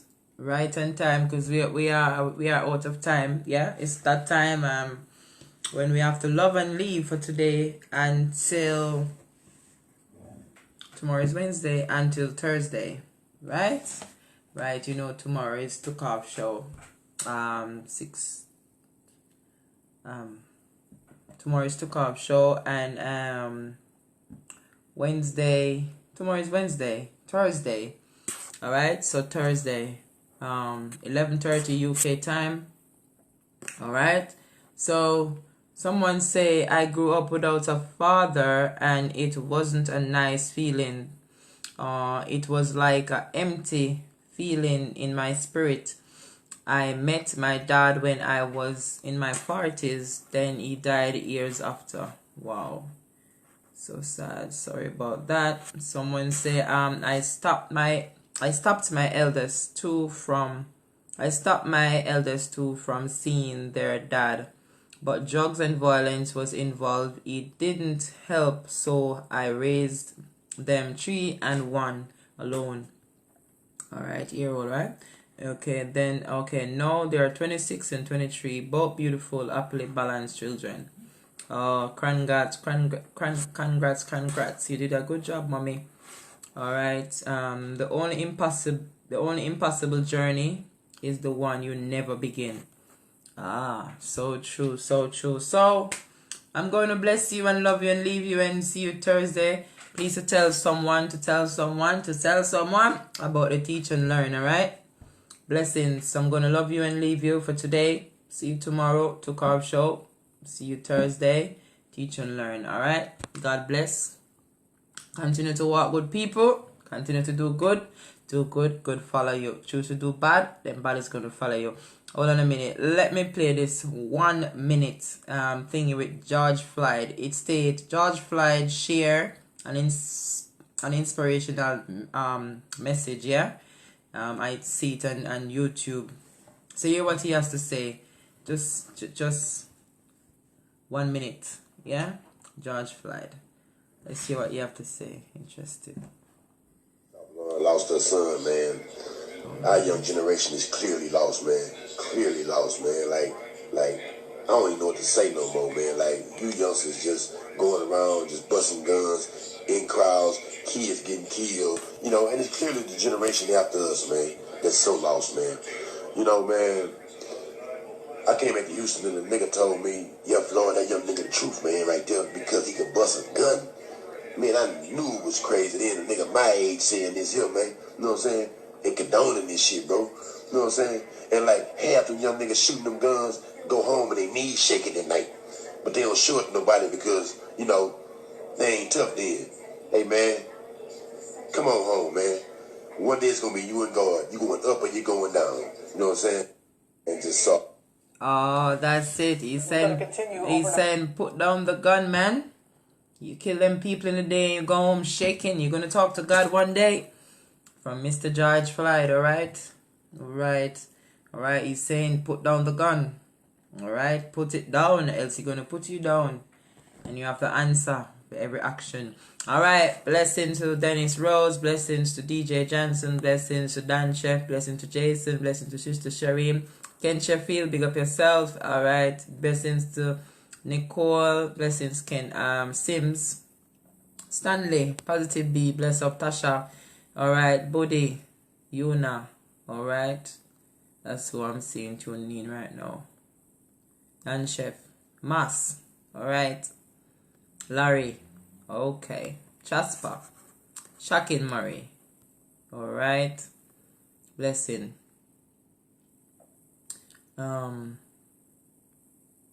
Alright, strolling up. Okay, that's what I'm seeing here. Alright, Kenlish. Alright, blessing. Alright. Let me love you and leave you. Take care now. Enjoy the rest of your day, alright? Bye-bye.